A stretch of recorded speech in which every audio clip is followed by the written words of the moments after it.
ਇਸ ਪ੍ਰੋਗਰਾਮ ਦੇ ਪ੍ਰਾਯੋਜਕ ਨੇ ਜਾਪ ਟਰੱਕਿੰਗ ਤੋਂ ਕੁਲਦੀਪ ਸਿੰਘ ਵੜੈਚ।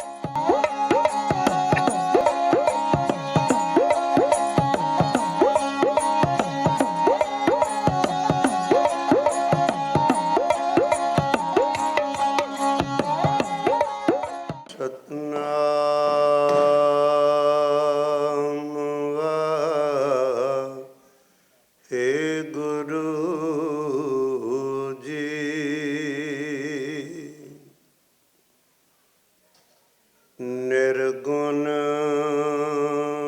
राख लिया संतन का सदका,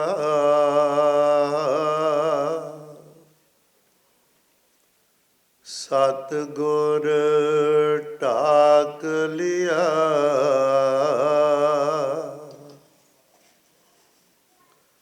मोहे पापी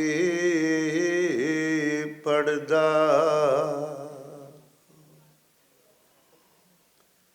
सतगुर ढाक लिया मोहे पापी पड़दा।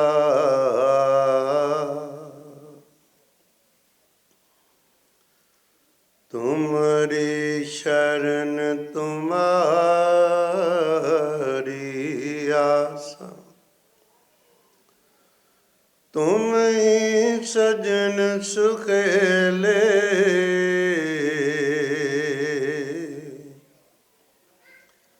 राखो राखन खार दयाल,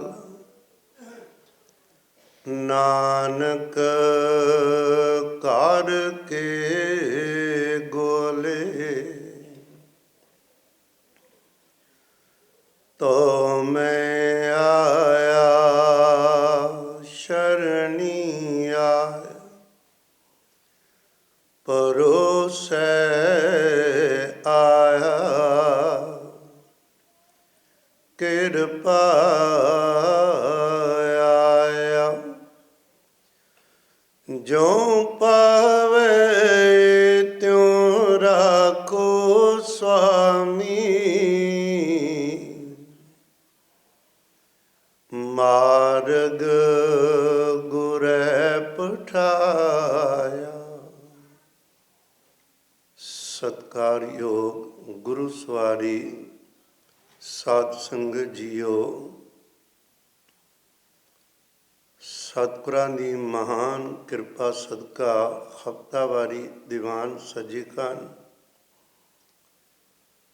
ਜਿਨ੍ਹਾਂ ਸਜੇ ਹੋਏ ਦੀਵਾਨਾਂ ਅੰਦਰ ਕੌਮ ਦੇ ਮਹਾਨ ਸਤਿਗੁਰੂ ਜੀ ਦੇ ਨਿਵਾਜੇ ਕਥਾਵਾਚ ਭਾਈ ਧਰਮਵੀਰ ਸਿੰਘ ਹੋਰਾਂ ਨੇ ਸਤਿਗੁਰਾਂ ਦੀ ਵਡਿਆਈ ਵਿਚਾਰ ਦੇ ਰੂਪ ਅੰਦਰ ਕੀਤੀ। ਭਾਈ ਸੁਰਜੀਤ ਸਿੰਘ ਜੀ ਮਜਬੂਰ ਸਤਿਗੁਰਾਂ ਦੀ ਸਿਫਤੋ ਸਲਾਹ ਕੀਰਤਨ ਦੁਆਰਾ ਕਰਕੇ ਸਾਹਿਬਾਂ ਦੇ ਚਰਨਾਂ ਨਾਲ ਜੋੜ ਰਹੇ ਸਨ। ਗਰੀਬ ਨਵਾਜ਼ ਜਿਵੇਂ ਮਿਹਰ ਕਰਕੇ ਸਮੱਤ ਬਖਸ਼ ਰਹੇ ਹਨ। ਗੁਰਦੁਆਰਾ ਸਿੱਖ ਕਲਚਰ ਸੁਸਾਇਟੀ ਦੇ ਸਮੂਹ ਪ੍ਰਬੰਧਕ ਸਾਹਿਬਾਨ, ਜਿਨ੍ਹਾਂ ਦਾ ਯਤਨ ਹੈ, ਸਤਿਕਾਰਯੋਗ ਕੰਗ ਸਾਹਿਬ, ਉਚੇਚੇ ਤੌਰ 'ਤੇ ਵੀਰ ਕੁਲਦੀਪ ਸਿੰਘ ਹੋਰਾਂ ਨੇ ਇਹ ਵੀ ਯਤਨ ਕੀਤਾ ਇਹਨਾਂ ਦਿਨਾਂ ਦੇ ਅੰਦਰ ਸਤਿਗੁਰੂ ਜੀ ਦਾ ਜੋ ਸੰਦੇਸ਼ ਹੈ ਮੀਡੀਆ ਰਾਹੀਂ ਵੀ ਦੂਰ ਨੇੜੇ ਪਹੁੰਚਾਇਆ ਜਾਵੇ। ਉਹਨਾਂ ਲੋਕਾਂ ਲਈ ਜਿਹੜੇ ਸਤਿਗੁਰੂ ਜੀ ਦੇ ਘਰ ਰੋਜ਼ ਹਾਜ਼ਰੀਆਂ ਨਹੀਂ ਭਰ ਸਕਦੇ, ਮਹਾਰਾਜ ਮਿਹਰ ਕਰਨ। ਤੁਸੀਂ ਸਤਿਗੁਰੂ ਦੀ ਹਜ਼ੂਰੀ ਵਿੱਚ ਬੈਠੇ ਹੋ, ਇਹਦਾ ਬਹੁਤ ਵੱਡਾ ਫਲ ਹੈ। ਮਹਾਰਾਜ ਮਿਹਰ ਕਰਨ। ਕਲਗੀਆਂ ਵਾਲੇ ਪਾਤਸ਼ਾਹ ਮਹਾਰਾਜ ਜੀ ਦੇ ਪਵਿੱਤਰ ਪਰਉਪਕਾਰ ਸੋਮਵਾਰ ਤੋਂ ਪ੍ਰਾਰੰਭ ਕੀਤੇ ਸਨ। ਦਰਸ਼ਨ ਦਿਦਾਰੇ ਕਰਦੇ ਆ ਰਹੇ ਸਨ ਲਗਾਤਾਰ। ਸਤਿਗੁਰੂ ਸਮੁੱਚੀ ਮਨੁੱਖਤਾ ਨੂੰ ਕਿਵੇਂ ਪਿਆਰ ਕਰਦੇ ਹਨ, ਕਿਹੜੀ ਮੰਜ਼ਿਲ ਤੇ ਇਨਸਾਨ ਨੂੰ ਲੈ ਕੇ ਜਾਣਾ ਚਾਹੁੰਦੇ ਹਨ ਤੇ ਲੈ ਕੇ ਗਏ। ਆਓ ਗੁਰੂ ਕੇ ਪਿਆਰਿਓ, ਅੱਜ ਦੇ ਇਸ ਦੀਵਾਨ ਅੰਦਰ ਵੀ ਉਸੇ ਲੜੀ ਦੇ ਅਧੀਨ ਕੁਝ ਬਚਨ ਸਤਿਗੁਰੂ ਦੇ ਸਾਂਝੇ ਕਰੀਏ। ਵੱਡੇ ਤੇ ਛੋਟੇ ਸਾਹਿਬਜ਼ਾਦਿਆਂ ਦੀ ਦਾਸਤਾਨ 21 ਵਾਹਿਗੁਰੂ। ਅੱਜ 18 19 ਵੀ 2 ਦਿਨ ਹੋਰ 21 ਤੋਂ ਸ਼ੁਰੂ ਕਰਾਂਗੇ। ਉਹਦਾ ਕਾਰਨ ਦੇਸੀ ਮਖੀਨੇ ਦੁਆਰਾ ਪੋਹ ਨਾਲ ਚੱਲਣਾ ਪੈਂਦਾ, ਪੋਹ ਦੀਆਂ ਰਾਤਾਂ ਨਾਲ। ਨਹੀਂ ਤੇ ਅਕਸਰ 21 ਦਸੰਬਰ ਨੂੰ ਚਮਕੌਰ ਦੀ ਗੜੀ ਦਾ ਸਾਕਾ ਆਉਂਦਾ। 26 ਨੂੰ ਛੋਟੇ ਸਾਹਿਬਜ਼ਾਦਿਆਂ ਦਾ ਇਸ ਵਾਰ 23 ਅਤੇ 28 ਦਸੰਬਰ ਬਣਦਾ ਹੈ। ਤਾਂ ਹੀ 21 ਤੋਂ 28 ਉਚੇਚੇ ਤੌਰ 'ਤੇ ਯਤਨ ਕੀਤੇ ਜਾ ਰਹੇ, ਜਿਨ੍ਹਾਂ ਬਾਰੇ ਸਤਿਕਾਰਯੋਗ ਵੀਰ ਭਾਈ ਬਲਾਕਾ ਸਿੰਘ ਜੀ ਦੱਸ ਰਹੇ ਸਨ।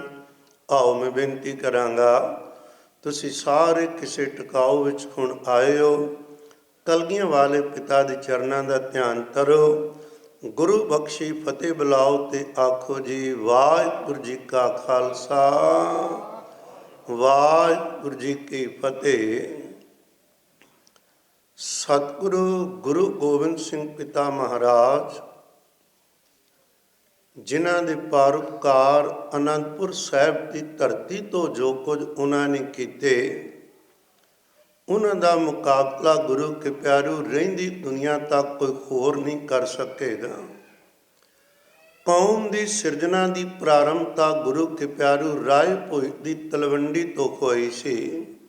ਧੰਨ ਗੁਰੂ ਨਾਨਕ ਪਿਤਾ ਮਹਾਰਾਜ ਜਦੋਂ ਅਜੇ ਬਚਪਨ 'ਚ ਤੁਰੇ ਹਨ, ਜਵਾਨੀ ਵਿੱਚ ਕਦਮ ਪੁੱਟੇ ਹਨ, ਜਦੋਂ ਦੂਸਰਿਆਂ ਦਾ ਭਲਾ ਕਰਨ ਵਾਸਤੇ ਸਤਿਗੁਰੂ ਜੀ ਤੁਰਦੇ ਹਨ, ਇੱਕ ਪਾਸੇ ਅੰਤਾਂ ਦਾ ਮਨੁੱਖਤਾ ਵੱਲੋਂ ਪਿਆਰ ਮਿਲਦਾ ਹੈ ਤੇ ਦੂਜੇ ਪਾਸੇ ਵਿਰੋਧ ਵੀ ਨਾਲ ਹੀ ਸ਼ੁਰੂ ਹੁੰਦਾ ਹੈ।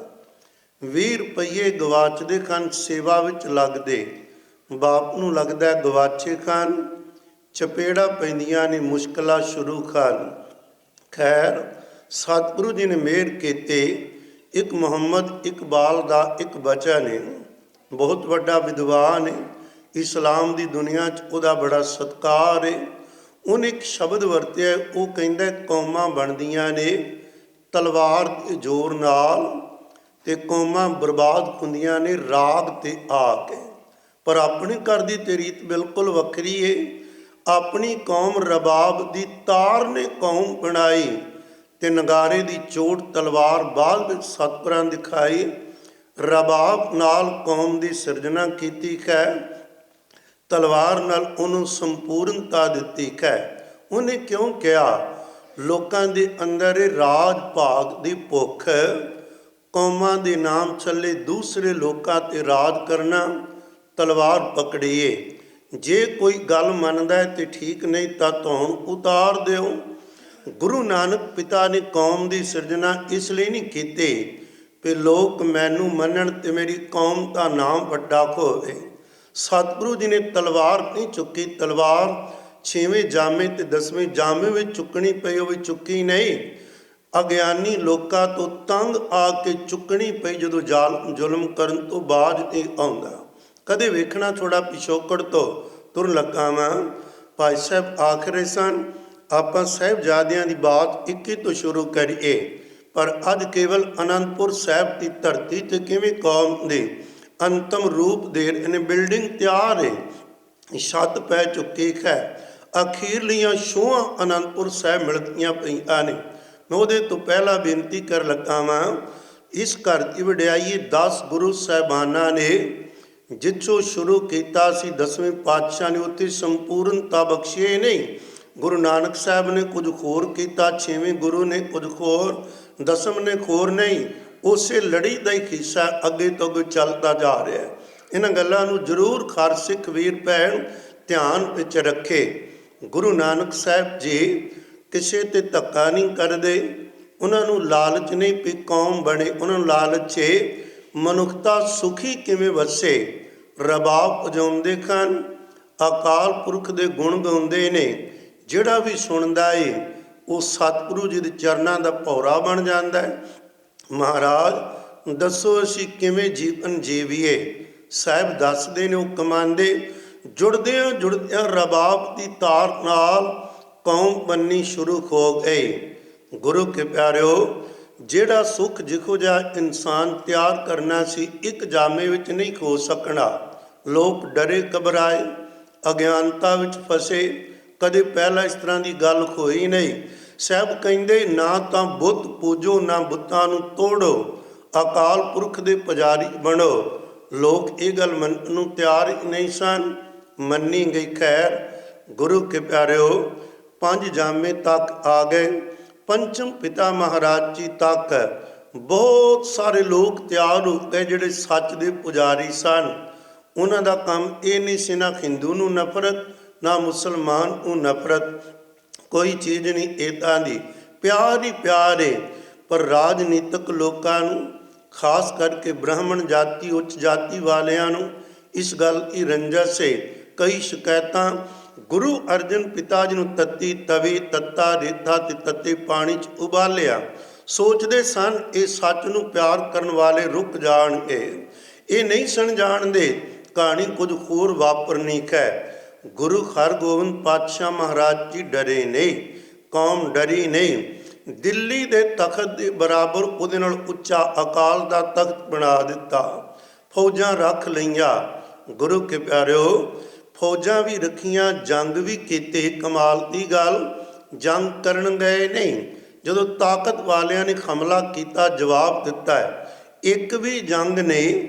6ਵੇਂ ਪਾਤਸ਼ਾਹ ਵੇਲੇ, 10ਵੇਂ ਪਾਤਸ਼ਾਹ ਵੇਲੇ, ਜਦੋਂ ਸਤਿਗੁਰੂ ਜੀ ਨੇ ਕਿਹਾ ਹੋਵੇ ਇਸ ਇਲਾਕੇ ਨੂੰ ਦੱਬਣਾ ਹੈ, ਕਰ ਦਿਓ ਹਮਲਾ। ਲੋਕ ਮਰਦੇ ਤੇ ਮਰਨ, ਉੱਜੜਦੇ ਤੇ ਉੱਜੜ ਜਾਣ। ਇੱਕ ਵੀ ਨਹੀਂ ਤੁਹਾਨੂੰ ਉਦਾਹਰਨ ਮਿਲੇਗੀ। ਜ਼ਮੀਨ ਲਈ ਕੋਈ ਲੜਾਈ ਨਹੀਂ, ਔਰਤ ਲਈ ਕੋਈ ਲੜਾਈ ਨਹੀਂ, ਪੈਸੇ ਲਈ ਕੋਈ ਲੜਾਈ ਨਹੀਂ। ਜਿਹੜੇ ਜ਼ਾਲਮ ਲੋਕਾਂ ਨੂੰ ਅੰਦਰ ਪਰੇਸ਼ਾਨੀ ਸੀ ਸੱਚ ਤੋਂ, ਉਹ ਹਮਲਾ ਕਰਦੇ। ਸਤਿਗੁਰੂ ਜੀ ਜਵਾਬ ਦਿੰਦੇ ਨੇ। ਕਮਾਲ ਦੀ ਖੇਡ ਹੈ। ਅੱਜ ਤੱਕ ਦੁਨੀਆ ਦੇ ਇਤਿਹਾਸ ਵਿੱਚ ਉਹ ਗੱਲ ਨਹੀਂ ਤੁਸੀਂ ਪੜ੍ਹੋਗੇ ਕਿਸੇ ਫੌਜ ਵਿੱਚ, ਕਿਸੇ ਦੇਸ਼ ਅੰਦਰ, ਜਿਹੜੀ 6ਵੇਂ ਗੁਰਾਂ ਨੇ ਆਪਣੇ ਗੁਰਸਿੱਖਾਂ ਨੂੰ ਕਹੀ ਸੀ, ਜੰਗ ਕਰਨ ਲੱਗਿਆਂ 7 ਚੀਜ਼ਾਂ ਦਾ ਧਿਆਨ ਰੱਖਣਾ, 7 ਗੱਲਾਂ ਦਾ। ਉਹ 7 ਗੱਲਾਂ ਦੱਸਦੀਆਂ ਨੇ ਗੁਰੂ ਨਾਨਕ ਸਾਹਿਬ ਜੀ ਦੇ ਅੰਦਰ, ਕੌਮ ਦੇ ਅੰਦਰ। 6ਵੇਂ ਗੁਰਦੇਵ ਹੋਣ ਚਾਹੇ 10ਵੇਂ ਪਿਤਾ ਜੀ, ਸਮੁੱਚੀ ਮਨੁੱਖਤਾ ਲਈ ਕਿੰਨਾ ਪਿਆਰ ਹੈ। ਇਹ ਪਿਆਰ ਹੀ ਪਿਆਰ ਕਰਕੇ ਜਾਣਦੀ ਹੈ। ਤੇ ਉਸ ਪਿਆਰ ਕਰਨ ਵਾਲੀਆਂ ਰੂਹਾਂ ਨੂੰ ਤਿਆਰ ਕਰਨ ਲਈ ਬੜੀਆਂ ਕੀਮਤਾਂ ਤਾਰਤੀਆਂ ਪਈਆਂ। ਗੁਰੂ ਹਰਗੋਬਿੰਦ ਪਾਤਸ਼ਾਹ ਜੀ ਨੇ ਕਿਹਾ ਸੀ, ਗੁਰੂ ਕੇ ਸਿੱਖੋ, ਜੰਗ ਕਰਨ ਚੱਲੇ ਹੋ, ਜ਼ਾਲਮ ਦਾ ਜਵਾਬ ਦੇਣ, ਧਿਆਨ ਰੱਖਣਾ, ਅੰਦਰ ਰੱਬ ਨਾਲ ਜੁੜ ਕੇ ਰਹਿਣਾ। ਜੁੜਿਆ ਹੋਇਆਂ ਨੂੰ 7 ਗੱਲਾਂ ਚੇਤਾ ਰਹਿਣਗੀਆਂ, ਟੁੱਟਿਆਂ ਨੂੰ ਨਹੀਂ। ਜੰਗ ਵਿੱਚ ਸਭੋ ਕੁਝ ਜਾਇਜ਼ ਹੁੰਦਾ ਹੈ। ਦੁਸ਼ਮਣ ਨੂੰ ਮਾਰੋ, ਨੁਕਸਾਨ ਕਰੋ, ਬੱਚਿਆਂ ਨੂੰ ਮਾਰੋ, ਕੁਛ ਵੀ ਕਰੋ। ਗੁਰੂ ਹਰਗੋਬਿੰਦ ਪਾਤਸ਼ਾਹ ਨੇ ਕਿਹਾ ਸੀ, ਗੁਰੂ ਕੇ ਸਿੱਖੋ, ਜਦੋਂ ਮੈਦਾਨੇ ਜੰਗ ਅੰਦਰ ਜਾਓ, ਬੱਚੇ ਤੇ ਵਾਰ ਨਹੀਂ ਕਰਨਾ, ਬੁੱਢੇ ਤੇ ਵਾਰ ਨਹੀਂ ਕਰਨਾ, ਔਰਤ ਤੇ ਵਾਰ ਨਹੀਂ ਕਰਨਾ। ਗੁਰੂ ਕੇ ਪਿਆਰਿਓ, ਗਿਣੀ ਜਾਣਾ। ਕਹਿੰਦੇ ਜਿਹਦੇ ਸਿਰ ਤੋਂ ਪੱਗ ਲੈ ਜਾਵੇ ਉਹਦੇ ਤੇ ਵਾਰ ਨਹੀਂ ਕਰਨਾ। ਕਿਉਂ? ਪੱਗ ਹੈ ਇੱਜ਼ਤ ਦਾ ਪ੍ਰਤੀਕ ਹੈ, ਭਾਵੇਂ ਦੁਸ਼ਮਣ ਦੀ ਪੱਗ ਹੈ। ਗੁਰੂ ਦਾ ਘਰ ਕਿਸੇ ਦੀ ਇੱਜ਼ਤ ਸਿਰ ਤੋਂ ਲਾ ਕੇ ਮਿੱਟੀ ਵਿੱਚ ਰੋਲਣ ਲਈ ਨਹੀਂ ਆਇਆ। ਇਹ ਤਾਂ ਜਿਨ੍ਹਾਂ ਦੀਆਂ ਇੱਜ਼ਤਾਂ ਰੁਲਦੀਆਂ ਪਈਆਂ ਸਨ, ਉਹਨਾਂ ਨੂੰ ਇੱਜ਼ਤਾਂ ਦਿਵਾਣ ਆਇਆ ਹੈ। ਇਸ ਕਰਕੇ ਅਦਬ ਕਰਨਾ। ਪੱਗ ਲੈ ਕੇ ਉਹਨੂੰ ਕਹਿਣਾ, ਪਹਿਲਾਂ ਪੱਗ ਚੁੱਕ, ਫਿਰ ਵਾਰ ਕਰ, ਅਸੀਂ ਲੜਾਂਗੇ। ਜਿਹਦੇ ਸਿਰ ਤੋਂ ਪੱਗ ਲੈ ਜੇ ਉਹਦੇ ਤੇ ਵਾਰ ਨਹੀਂ ਕਰਨਾ। ਜੇਕਰ ਕੋਈ ਭੱਜ ਜਾਵੇ ਤੇ ਭੱਜੇ ਹੋਏ ਤੇ ਨਹੀਂ, ਹੱਥ ਖੜੇ ਕਰਦਾ, ਉਹਦੇ ਤੇ ਵਾਰ ਨਹੀਂ। ਤੇ ਜੇ ਕੋਈ ਰੋਗੀ ਹੈ ਤੇ ਰੋਗੀ ਤੇ ਵੀ ਵਾਰ ਨਹੀਂ ਕਰਨਾ। ਇਹ ਜੰਗ ਹੋਈ। ਗੁਰੂ ਕੇ ਪਿਆਰਿਓ, ਜੰਗ ਵਿੱਚ ਕੌਣ ਇਹ ਚੇਤਾ ਰੱਖਦਾ ਹੈ? 6ਵੇਂ ਗੁਰਦੇਵ ਪਿਤਾ ਜੀ ਨੇ ਕਿਰਪਾ ਕੀਤੀ, ਇਹੋ ਜਿਹਾ ਮਨੁੱਖ ਤਿਆਰ ਹੋ ਗਿਆ। ਏਡੀ ਵੱਡੀ ਤਾਕਤ ਨਾਲ ਲੜੇ, ਜਿੱਤ ਗਏ। ਪਰ ਇੱਕਦਮ ਕਹਿਣ ਲੱਗੇ ਇਹਨੂੰ ਰੋਕ ਲਵੋ। 7ਵੇਂ 8ਵੇਂ 9ਵੇਂ ਪਾਤਸ਼ਾਹ ਵੇਲੇ ਜੰਗਾਂ ਨਹੀਂ ਹੋਈਆਂ। 10ਵੇਂ ਪਿਤਾ ਜੀ ਦਾ ਵੇਲਾ ਆ ਗਿਆ। ਹੁਣ ਮੇਰੇ ਸਤਿਗੁਰੂ ਸੱਚੇ ਪਾਤਸ਼ਾਹ ਜੀ ਨੇ ਸਿੱਖ ਨੂੰ ਹਰ ਪ੍ਰਕਾਰ ਨਾਲ ਜੋ ਤਿਆਰ ਹੋ ਗਿਆ, ਦੁਬਾਰਾ ਚੰਗੀ ਤਰ੍ਹਾਂ ਟੋ ਕੇ ਵੇਖਣਾ ਹੈ, ਕਿਧਰੇ ਸਿੱਖ ਅੰਦਰ ਕਮਜ਼ੋਰੀ ਨਾ ਕੋ ਰਹਿ ਆਵੇ। ਇਹਨੂੰ ਹਰ ਚੀਜ਼ ਦੀ ਪਛਾਣ ਹੋਵੇ। ਇਹਨੇ ਰੱਬ ਨਾਲ ਕਿਵੇਂ ਜੁੜਨਾ ਹੈ, ਇਹਨੇ ਗੁਰੂ ਨਾਲ ਕਿਵੇਂ ਜੁੜ ਕੇ ਰਹਿਣਾ ਹੈ, ਇਹਨੇ ਬੁੱਤਾਂ ਦੀ ਪੂਜਾ ਤੋਂ ਕਿਵੇਂ ਬਚਣਾ ਹੈ, ਵਹਿਮਾਂ ਭਰਮਾਂ ਤੋਂ ਕਿਵੇਂ ਬਚਣਾ ਹੈ, ਇਹਨੇ ਆਪਣੀ ਤਾਕਤ ਜੋ ਇਹਨੂੰ ਰੱਬ ਨੇ ਦਿੱਤੀ ਉਹਦੇ ਤੋਂ ਜਾਣੂ ਕਿਵੇਂ ਖੋਣਾ ਹੈ। ਸਤਿਗੁਰੂ ਜੀ ਨੇ ਮਿਹਰਾਂ ਕੀਤੀਆਂ। ਇਹ ਕੁਝ ਕਰਾਉਣ ਲਈ ਨਾ ਕੌਮ ਦੀ ਤਿਆਰੀ ਪਹਿਲਾਂ ਤੋਂ ਚੱਲਦੀ ਆ ਰਹੀ ਹੈ। ਸਭ ਤੋਂ ਵੱਧ ਪਰਚੇ ਜਾਂ ਗੁਰੂ ਅੰਗਦ ਸਾਹਿਬ 'ਤੇ ਪਏ ਤੇ ਜਾਂ ਅਨੰਦਪੁਰ ਸਾਹਿਬ ਪਰਚੇ ਲੈ ਕਲਗੀਆਂ ਵਾਲੇ ਪਾਤਸ਼ਾਹ ਨੇ। ਕਿਉਂ? ਉਦੋਂ ਪਹਿਲੀ ਵਾਰ ਸੀ ਗੁਰੂ ਨਾਨਕ ਸਾਹਿਬ ਜੀ ਨੇ ਗੁਰੂ ਜੋਤ ਨੂੰ ਕਿਸੇ ਦੂਸਰੇ ਸਰੀਰ ਵਿੱਚ ਧਰਨਾ ਸੀ। ਜਾਣਦੇ ਹਾਂ ਆਪਾਂ, ਰਾਮ ਚੰਦਰ ਜੀ ਇੱਕ ਨੇ, ਸ੍ਰੀ ਕ੍ਰਿਸ਼ਨ ਜੀ ਇੱਕ, ਨਾਲ ਜੋਤ ਨਹੀਂ ਕਿਸੇ ਹੋਰ ਸਰੀਰ ਵਿੱਚ ਟਿਕਾਈ, ਨਾ ਹਜ਼ਰਤ ਮੁਹੰਮਦ ਸਾਹਿਬ ਨਾ ਈਸਾ ਜੀ ਨੇ। ਇਹ ਪਹਿਲਾ ਮੌਕਾ ਸੀ ਵੀ ਗੁਰੂ ਨਾਨਕ ਸਾਹਿਬ ਹੀ ਸਰੀਰ ਬਦਲ ਕੇ ਗੁਰੂ ਅੰਗਦ ਸਾਹਿਬ ਬਣ ਗਏ। ਕਿਵੇਂ? ਬੜੇ ਪਰਚੇ ਪਾਏ, ਪਹਿਲੈਣਾ ਜੀ ਪਾਸ ਹੋਏ। ਹੁਣ ਕਲਗੀਆਂ ਵਾਲੇ ਪਿਤਾ ਮਹਾਰਾਜ ਜੀ ਨੇ ਖਾਲਸਾ ਸਜਾਣਾ ਹੈ। ਖਾਲਸਾ ਸਾਜਣ ਤੋਂ ਪਹਿਲਾਂ ਸਤਿਗੁਰੂ ਜੀ ਨੇ ਬਹੁਤ ਸਾਰੇ ਇਹੋ ਜਿਹੇ ਕੌਤਕ ਰਚ ਦਿੱਤੇ ਜਿੱਥੋਂ ਸਾਰਿਆਂ ਦੀ ਸ਼ੰਕੇ ਦੂਰ ਹੋਣ, ਪਛਾਣ ਕਰਵਾਉਣੀ ਹੈ। ਸਤਿਗੁਰੂ ਕਹਿੰਦੇ ਮੇਰਾ ਸਿੱਖ ਹੰਸ ਵਰਗਾ ਹੋਵੇ। ਬਗਲਾ ਤੇ ਹੰਸ ਰੰਗ ਦੋਨਾਂ ਦੇ ਚਿੱਟੇ, ਚੁੰਝ ਦਾ ਰੰਗ ਲਾਲ ਤੇ ਦੋਨਾਂ ਦਾ, ਦੋਨੋਂ ਪਾਣੀ ਵਿੱਚ ਰਹਿੰਦੇ ਹਨ। ਬਗਲਾ ਕਦੇ ਬਾਹਰ ਵੀ ਚਲਾ ਜਾਂਦਾ ਹੈ, ਹੰਸ ਕਦੇ ਸਰੋਵਰ ਨੂੰ ਛੱਡ ਕੇ ਪਰਾਂ ਨਹੀਂ ਜਾਂਦਾ। ਪਹਿਲੀ ਗੱਲ, ਬਗਲਾ ਡੱਟੀਆਂ ਮੱਛੀਆਂ ਖਾਂਦਾ ਹੈ, ਹੰਸ ਮੋਤੀ ਚੁਗਦਾ ਹੈ। ਉਹਨੂੰ ਪਛਾਣ ਹੈ ਮੋਤੀ ਕਿਹੜੇ ਤੇ ਡੱਡੀਆਂ ਮੱਛੀਆਂ ਕਿਹੜੀਆਂ। ਪਹਿਲੀ ਗੱਲ, ਹੰਸ ਸਰੋਵਰ ਨੂੰ ਛੱਡ ਕੇ ਨਹੀਂ ਪਰਾਂ ਜਾਂਦਾ। ਦੂਜੀ ਗੱਲ, ਹੰਸ ਪਛਾਣ ਸਕਦਾ ਹੈ ਸੱਚ ਕੀ ਤੇ ਝੂਠ ਕੀ, ਮੋਤੀਆਂ ਦੀ ਤੇ ਡੱਡੀਆਂ ਮੱਛੀਆਂ ਦੀ। ਦੂਜੀ ਗੱਲ। ਤੀਜੀ ਗੱਲ ਹੋਰ ਇਸ ਤੋਂ ਵੱਡੀ, ਹੰਸ ਪਛਾਣ ਕੇ ਛੱਡ ਨਹੀਂ ਦਿੰਦਾ ਮੋਤੀਆਂ ਨੂੰ ਤੇ ਡੱਡੀਆਂ ਮੱਛੀਆਂ ਨੂੰ, ਮੋਤੀਆਂ ਨੂੰ ਛਕਦਾ ਹੈ। ਸਤਿਗੁਰੂ ਜੀ ਕਹਿੰਦੇ ਅਸੀਂ 9 ਜਾਮਿਆਂ ਦੇ ਅੰਦਰ ਗੁਰੂ ਕਿਆ ਸਿੱਖਾਂ ਨੂੰ ਹੰਸ ਬਣਾਇਆ ਏ। ਇਹਨਾਂ ਨੂੰ ਗੁਰੂ ਨੂੰ ਛੱਡ ਕੇ ਕਿਧਰੇ ਨਹੀਂ ਜਾਣਗੇ। ਇਹਨਾਂ ਨੂੰ ਪਤਾ ਹੈ ਗੁਰਮਤਿ ਤੇ ਮਨਮਤਿ ਕੀ ਏ। ਇਹਨਾਂ ਪਰ ਹੁਣ ਉਸ ਤੋਂ ਬਾਅਦ ਲੋੜ ਏ ਕੇਵਲ ਗੁਰਮਤਿ ਤੇ ਗੁਰੂ ਸ਼ਬਦ ਦੇ ਮੋਤੀ ਚੁਗਣ, ਉਹ ਜੀਵਨ ਉੱਦਾਂ ਦਾ ਬਣੇ। ਇਹ ਨਾ ਹੋਵੇ ਵੀ ਅੱਗੋਂ ਡੋਲ ਜਾਣ ਦੁਬਾਰਾ ਪੱਕਿਆਂ ਕਰਨ ਲਈ। ਸਤਿਗੁਰੂ ਜੀ ਨੇ ਦਰਬਾਰ ਸਜਾਇਆ। ਸਜੇ ਦਰਬਾਰ ਅੰਦਰ ਇੱਕ ਮਹਾਤਮਾ ਜੀ ਆ ਗਏ। ਵੇਖਣ ਨੂੰ ਜਾਪਦਾ ਸੀ ਬਹੁਤ ਪਿਆਰੀ ਆਤਮਾ ਹੈ, ਪਰ ਉਹਨਾਂ ਦੇ ਨਾ ਪਿੰਡੇ ਤੇ ਕੁਝ ਸਵਾਦ ਦੀ ਮਲੀ ਹੋਈ ਸੀ। ਮਹਾਰਾਜ ਜੀ ਜਾਣਦੇ ਨੇ ਤੁਹਾਡੇ ਸਾਰਿਆਂ ਦੇ ਅੰਦਰ ਪਿਆਰ ਹੈ। ਐਨ ਇੱਕ ਦੋ ਚੜ੍ਹਦੀਆਂ ਰੂਹਾਂ ਬੈਠੀਆਂ ਨੇ। ਕਹਿੰਦੇ ਵੇਖੀਏ ਹੰਸ ਬਿਰਤੀ ਪਛਾਣਦੀ ਏ ਸੱਚੇ ਤੇ ਝੂਠ ਕੀ ਏ। ਵੇਖੀਏ ਤੇ ਸਹੀ ਇਹਨਾਂ ਦਾ ਅੰਦਰ ਐਵੇਂ ਕੋਈ ਆ ਕੇ ਪਖੰਡ ਕਰਕੇ ਡੁਲਾ ਕੇ ਤੇ ਨਹੀਂ ਲੈ ਜਾਏਗਾ। ਵਿਵੇਕ ਬੁੱਧੀ ਦੇ ਮਾਲਕ ਬਣ ਗਏ ਨੇ ਕਿ ਨਹੀਂ ਬਣੇ, ਪਰਚਿਆਂ 'ਚ ਹੀ ਪਤਾ ਲੱਗਦਾ। ਮਹਾਤਮਾ ਜੀ ਆਏ, ਮੱਥਾ ਟੇਕਿਆ। ਸਤਿਗੁਰੂ ਜੀ ਜਿਵੇਂ ਹੁਣ ਦਰਬਾਰ ਸਜਿਆ ਬਰਾਬਰ, ਸਤਿਗੁਰੂ ਜੀ ਨੇ ਕਿਹਾ ਤੁਸੀਂ ਸਾਡੇ ਬਰਾਬਰ ਆ ਜਾਓ। ਉਹ ਬਹਿ ਗਿਆ ਚੁੱਪ ਕਰਕੇ ਆ ਕੇ। ਉਹਨੇ ਇਹ ਨਹੀਂ ਕਿਹਾ ਵੀ ਮਹਾਰਾਜ ਮੈਂ ਤੁਹਾਡੇ ਚਰਨਾਂ 'ਚ ਬਹਿਣ ਵਾਲਾ, ਮੈਂ ਬਰਾਬਰ ਕਿਵੇਂ ਬਹਿ ਜਾਵਾਂ। ਬਹਿ ਗਿਆ, ਸਤਿਗੁਰੂ ਜੀ ਦੇ ਬਰਾਬਰ ਬੈਠਿਆ। ਸੰਗਤ ਨਮਸਕਾਰਾਂ ਕਰਦੀ ਹੈ। ਗੁਰੂ ਕੇ ਪਿਆਰਿਓ, ਸੰਗਤ ਬੜੀ ਹੈਰਾਨ ਹੈ, ਅੱਜ ਤੱਕ ਸਤਿਗੁਰੂ ਦੇ ਬਰਾਬਰ ਕੋਈ ਨਹੀਂ ਬੈਠਾ। ਇਹ ਕੌਣ ਜਿਹੜਾ ਬਰਾਬਰ ਬਹਿ ਗਏ? ਪਰ ਹਿੰਮਤ ਨਹੀਂ ਪੈਂਦੀ ਪੁੱਛ ਲਈਏ।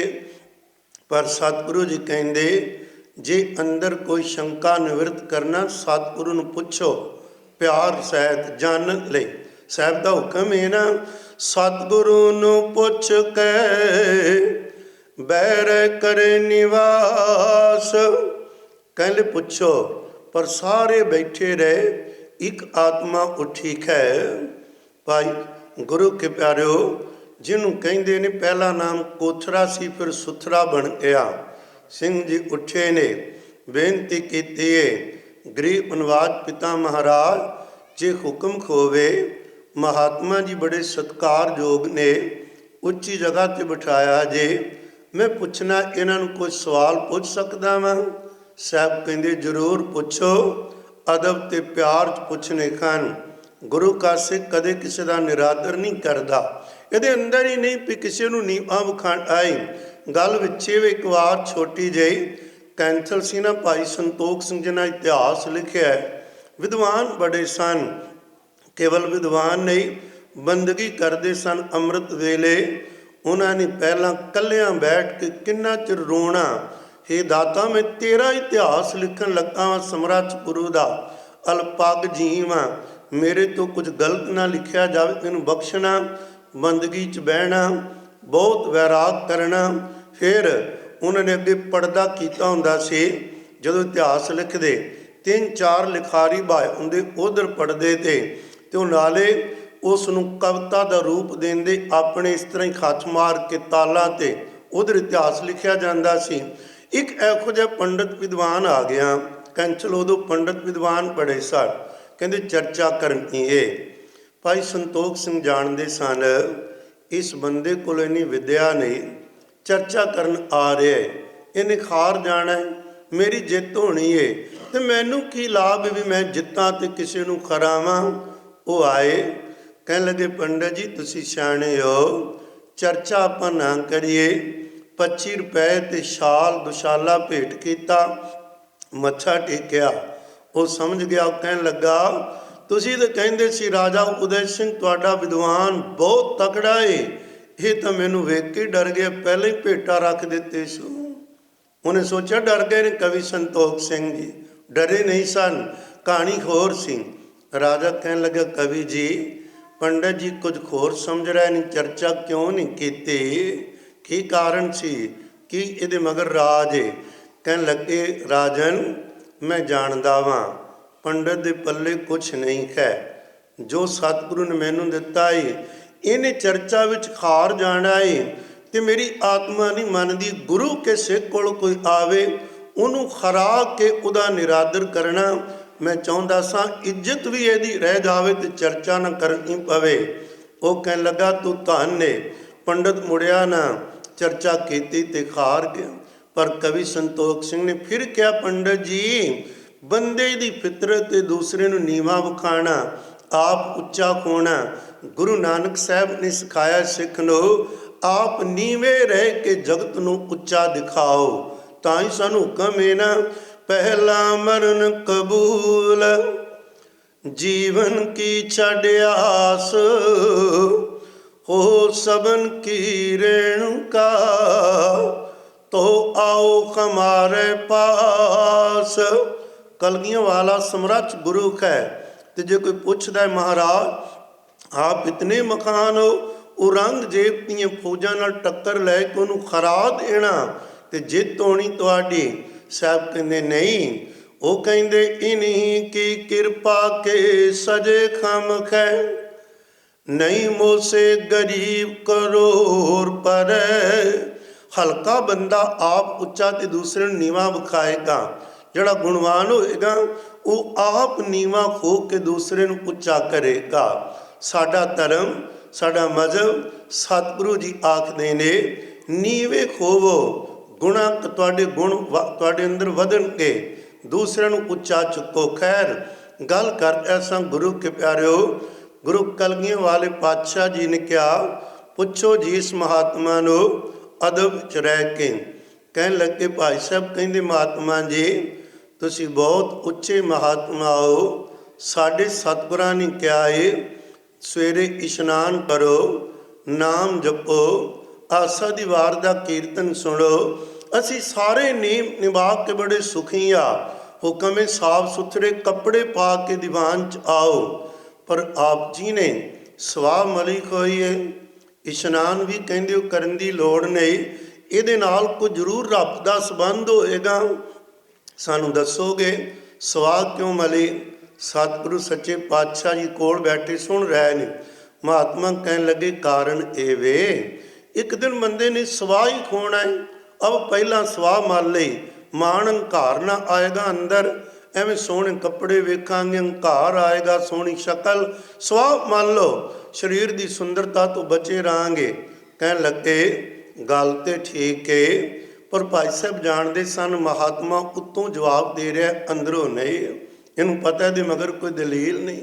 ਕਹਿਣ ਲੱਗੇ ਠੀਕ ਏ ਭਈ ਸਵਾਹ ਮਲਣੀ ਏ ਤੁਸੀਂ ਸਵਾਹ ਮਲ ਕੇ ਚੇਤਾ ਰੱਖਦੇ ਹੋ ਮੌਤ ਦਾ, ਸੁੰਦਰਤਾ ਤੋਂ, ਅਹੰਕਾਰ ਤੋਂ ਬਚਦੇ ਹੋ। ਪਰ ਇਹ ਦੱਸ ਸਕਦੇ ਹੋ ਵੀ ਇਹ ਸਵਾਹ ਕਾਹਦੀ ਹੋਣੀ ਚਾਹੀਦੀ, ਗੋਹਿਆਂ ਦੀ ਕਿ ਲੱਕੜ ਦੇ ਕਿ ਖਾਸ ਲੱਕੜ ਦੇ? ਕਹਿੰਦਾ ਗੋਹੇ ਦੀ। ਉਹਨੂੰ ਬੁਰਾ ਤੇ ਲੱਗਾ, ਥੋੜ੍ਹਾ ਥੋੜ੍ਹਾ ਜਿਹੜਾ ਅੰਦਰ ਸੀ ਨਾ ਉਹ ਭਟਕਣਾ, ਬਾਹਰ ਆਉਣਾ ਸ਼ੁਰੂ ਹੋ ਗਿਆ। ਸਤਿਗੁਰੂ ਵੇਖਣਾ ਚਾਹੁੰਦੇ ਸਿੱਖ ਦੇ ਅੰਦਰ ਵਿਵੇਕ ਬੁੱਧੀ ਹੈ, ਇਹ ਕੱਚ ਤੇ ਸੱਚ ਨੂੰ ਪਛਾਣ ਲਏਗਾ। ਦੁਸ਼ਮਣਾਂ ਵਿੱਚ ਜਾ ਕੇ ਵੀ ਆਪਣੇ ਅਸੂਲਾਂ ਨੂੰ ਅਪਣਾ ਕੇ ਰੱਖੇਗਾ ਕਿ ਨਹੀਂ ਰੱਖੇਗਾ। ਮਨੁੱਖਤਾ ਵਿੱਚ ਜਾਣ ਆਏ ਹਰ ਜਗ੍ਹਾ ਤੇ ਲੋੜ। ਕਹਿਣ ਲੱਗਾ ਜੀ ਇਹ ਗੋਹੇ ਦੀ। ਉਹ ਸਿੰਘ ਕਹਿਣ ਲੱਗਾ, ਭਾਈ ਸੁਥਰਾ ਜੀ ਕਹਿੰਦੇ ਮਹਾਤਮਾ ਜੀ ਗੋਹਾ ਮੱਝ ਦਾ ਕਿ ਗਾਂ ਦਾ? ਕਹਿੰਦਾ ਗਾਂ ਦਾ। ਉਹ ਹਟੇ ਹੀ ਨਾ। ਕਹਿਣ ਲੱਗੇ ਗਾਂ ਚਿੱਟੀ ਦਾ ਕਿ ਲਾਲ ਦਾ ਕਿ ਕਾਲੀ ਦਾ? ਇਹ ਗੱਲਾਂ ਬ੍ਰਾਹਮਣਾਂ ਨੇ ਫੈਲਾਈਆਂ ਹੋਈਆਂ ਸਨ ਵੀ ਚਿੱਟੀ ਗਾਂ ਦਾ ਦੁੱਧ ਦਾ ਹੋਰ ਅਸਰ ਏ, ਲਾਲ ਦਾ ਹੋਰ ਅਸਰ ਏ। ਇਹਨਾਂ ਨੂੰ ਧਰਮ ਨਾਲ ਜੋੜਿਆ ਹੋਇਆ ਸੀ।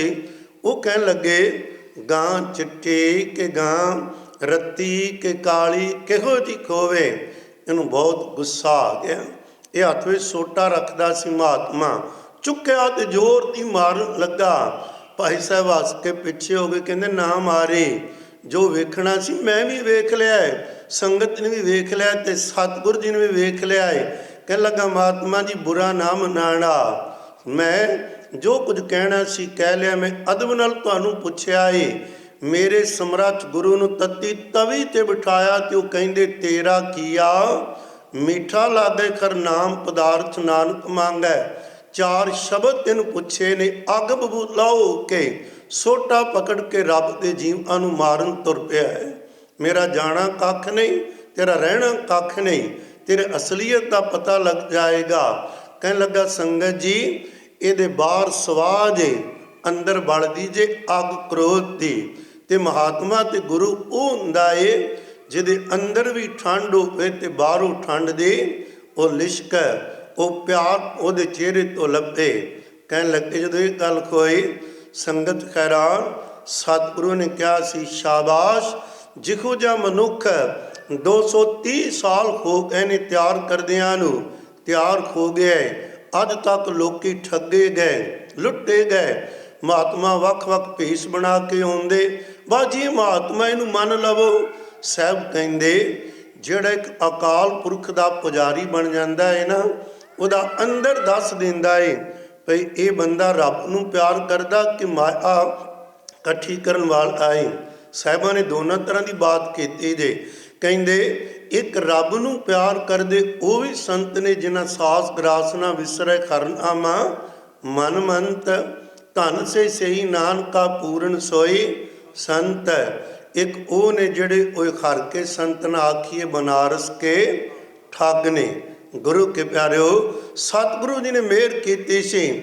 ਕਹਿਣ ਲੱਗੇ ਹੁਣ ਤੁਹਾਨੂੰ ਕਿਸੇ ਮਹਾਤਮਾ ਦੇ ਸਾਹਮਣੇ ਝੁਕਣ ਦੀ ਲੋੜ ਨਹੀਂ, ਮਹਾਤਮਾ ਵਾਲੇ ਗੁਣ ਤੁਹਾਡੇ 'ਚ ਪੈਦਾ ਕਰਾਂਗੇ, ਫਿਰ ਤੁਸੀਂ ਵੇਖੋਗੇ ਕਿਹੜਾ ਸੱਚਾ ਤੇ ਕਿਹੜਾ ਝੂਠਾ।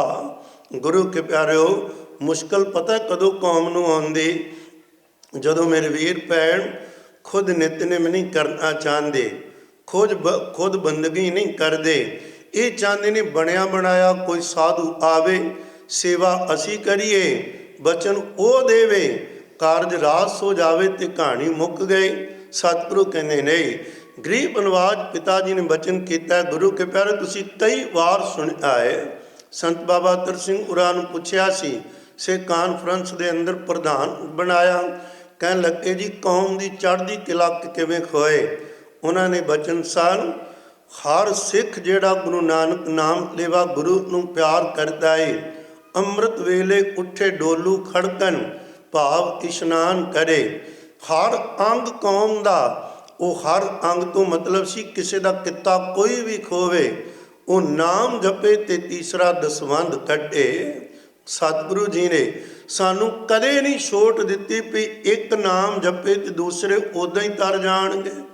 ਇੱਕ ਮਹਾਰਾਜ ਦੀ ਸੇਵਾ ਕਰੇ ਤੇ ਦੂਸਰਿਆਂ ਨੂੰ ਕੁਝ ਕਰਨ ਦੀ ਲੋੜ ਨਹੀਂ। ਨਹੀਂ, ਸਾਹਿਬ ਗੁਰੂ ਗ੍ਰੰਥ ਸਾਹਿਬ ਦਾ ਇੱਕ ਇੱਕ ਬਚਨ ਲੈ ਲਓ, ਇਤਿਹਾਸ ਪੜ੍ਹ ਲਓ। ਸਾਹਿਬ ਕਹਿੰਦੇ ਆਪਣ ਖੱਛੀ ਆਪਣਾ ਆਪੇ ਹੀ ਕਾਜ ਸਵਾਰੀਐ। ਕਹਿੰਦੇ ਆਪਣਾ ਕਾਰਜ ਆਪ ਸਵਾਰੋ, ਕਦੇ ਨਹੀਂ ਕਿਹਾ ਵੀ ਕੋਈ ਕਰੇ ਤੇ ਭਰੇ ਕੋਈ। ਇਹ ਪਹਿਲਾਂ ਸਨ। ਸਤਿਗੁਰੂ ਜੀ ਨੇ ਵੇਖਿਆ ਨੂੰ। ਗੁਰੂ ਕੇ ਪਿਆਰਿਓ, ਅਸੀਂ ਕਈ ਵਾਰ ਗੱਲ ਕਰਦੇ ਹਾਂ, ਬਾਬਾ ਦਾਤੂ ਜੀ ਉਹ ਭਰਾ ਨੇ, ਬੀਬੀ ਅਮਰੋ ਭੈਣ ਨੇ। ਦਾਤੂ ਜੀ ਨੇ ਨਹੀਂ ਕਮਾਈ ਕੀਤੀ ਤੇ ਸਤਿਗੁਰੂ ਦਾ ਦੋਖੀ ਹੈ। ਭੈਣ ਬਚਨ ਪੜ੍ਹ ਰਹੀ ਏ ਤੇ ਉਹ ਕਿਸੇ ਨੂੰ ਜੋੜਨ ਦਾ ਕਾਰਨ ਬਣ ਰਹੀ ਏ। ਸਾਨੂੰ ਸਾਰਿਆਂ ਨੂੰ ਹੁਕਮ ਹੈ, ਜਦੋਂ ਸਤਿਗੁਰੂ ਕਹਿੰਦੇ ਨਾ ਗੁਰਮੁਖ ਨਾਮ ਜਪੋ ਮਨ ਮੇਰੇ, ਨਾਨਕ ਪਾਵੋ ਸੂਖ ਕਨੇਰੇ। ਇੱਕ ਵਾਰ ਕਰੋਗੇ ਰਸਨਾ ਪਵਿੱਤਰ ਪਿਆਰ ਨਾਲ ਸਾਰੀ ਸੰਗਤ ਜੁੜ ਕੇ ਆਖਿਆ ਜੇ ਵਾਹਿਗੁਰੂ ਵਾਹਿਗੁਰੂ ਵਾਹਿਗੁਰੂ ਵਾਹਿਗੁਰੂ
हर हर तेरा नाम है, हर हर तेरा नाम है, हर तेरा नाम है, हर तेरा नाम है। दुख मेटन हारा, दुख मेटन हारा, दुख मेटन हारा, दुख मेटन हारा। मैं बेनती कर रहा सां गुरु के प्यारिओ, इस सतगुरु जी ने कौतक रचिया।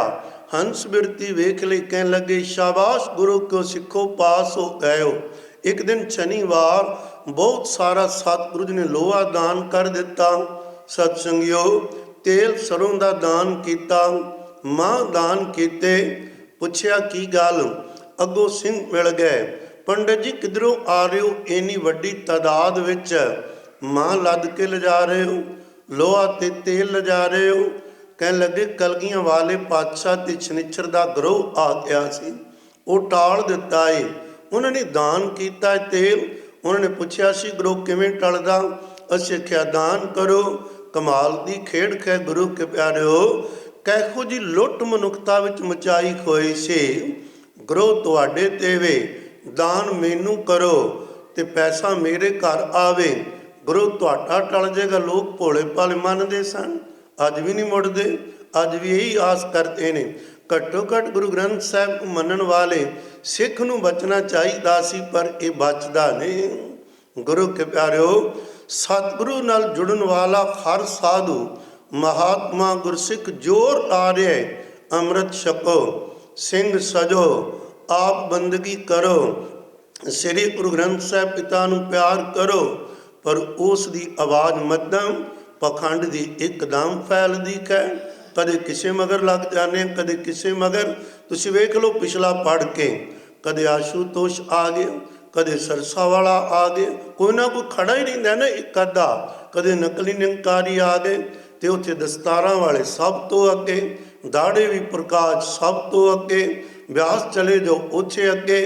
गुरु के प्यारिओ मेरे कहन तो मुराद कलगियां वाले दा जां शहीदां दे दिन मनाउण का मतलब ये नहीं हुंदा केवल उन्हां नूं प्रणाम करिए ते कहानी मुक गई।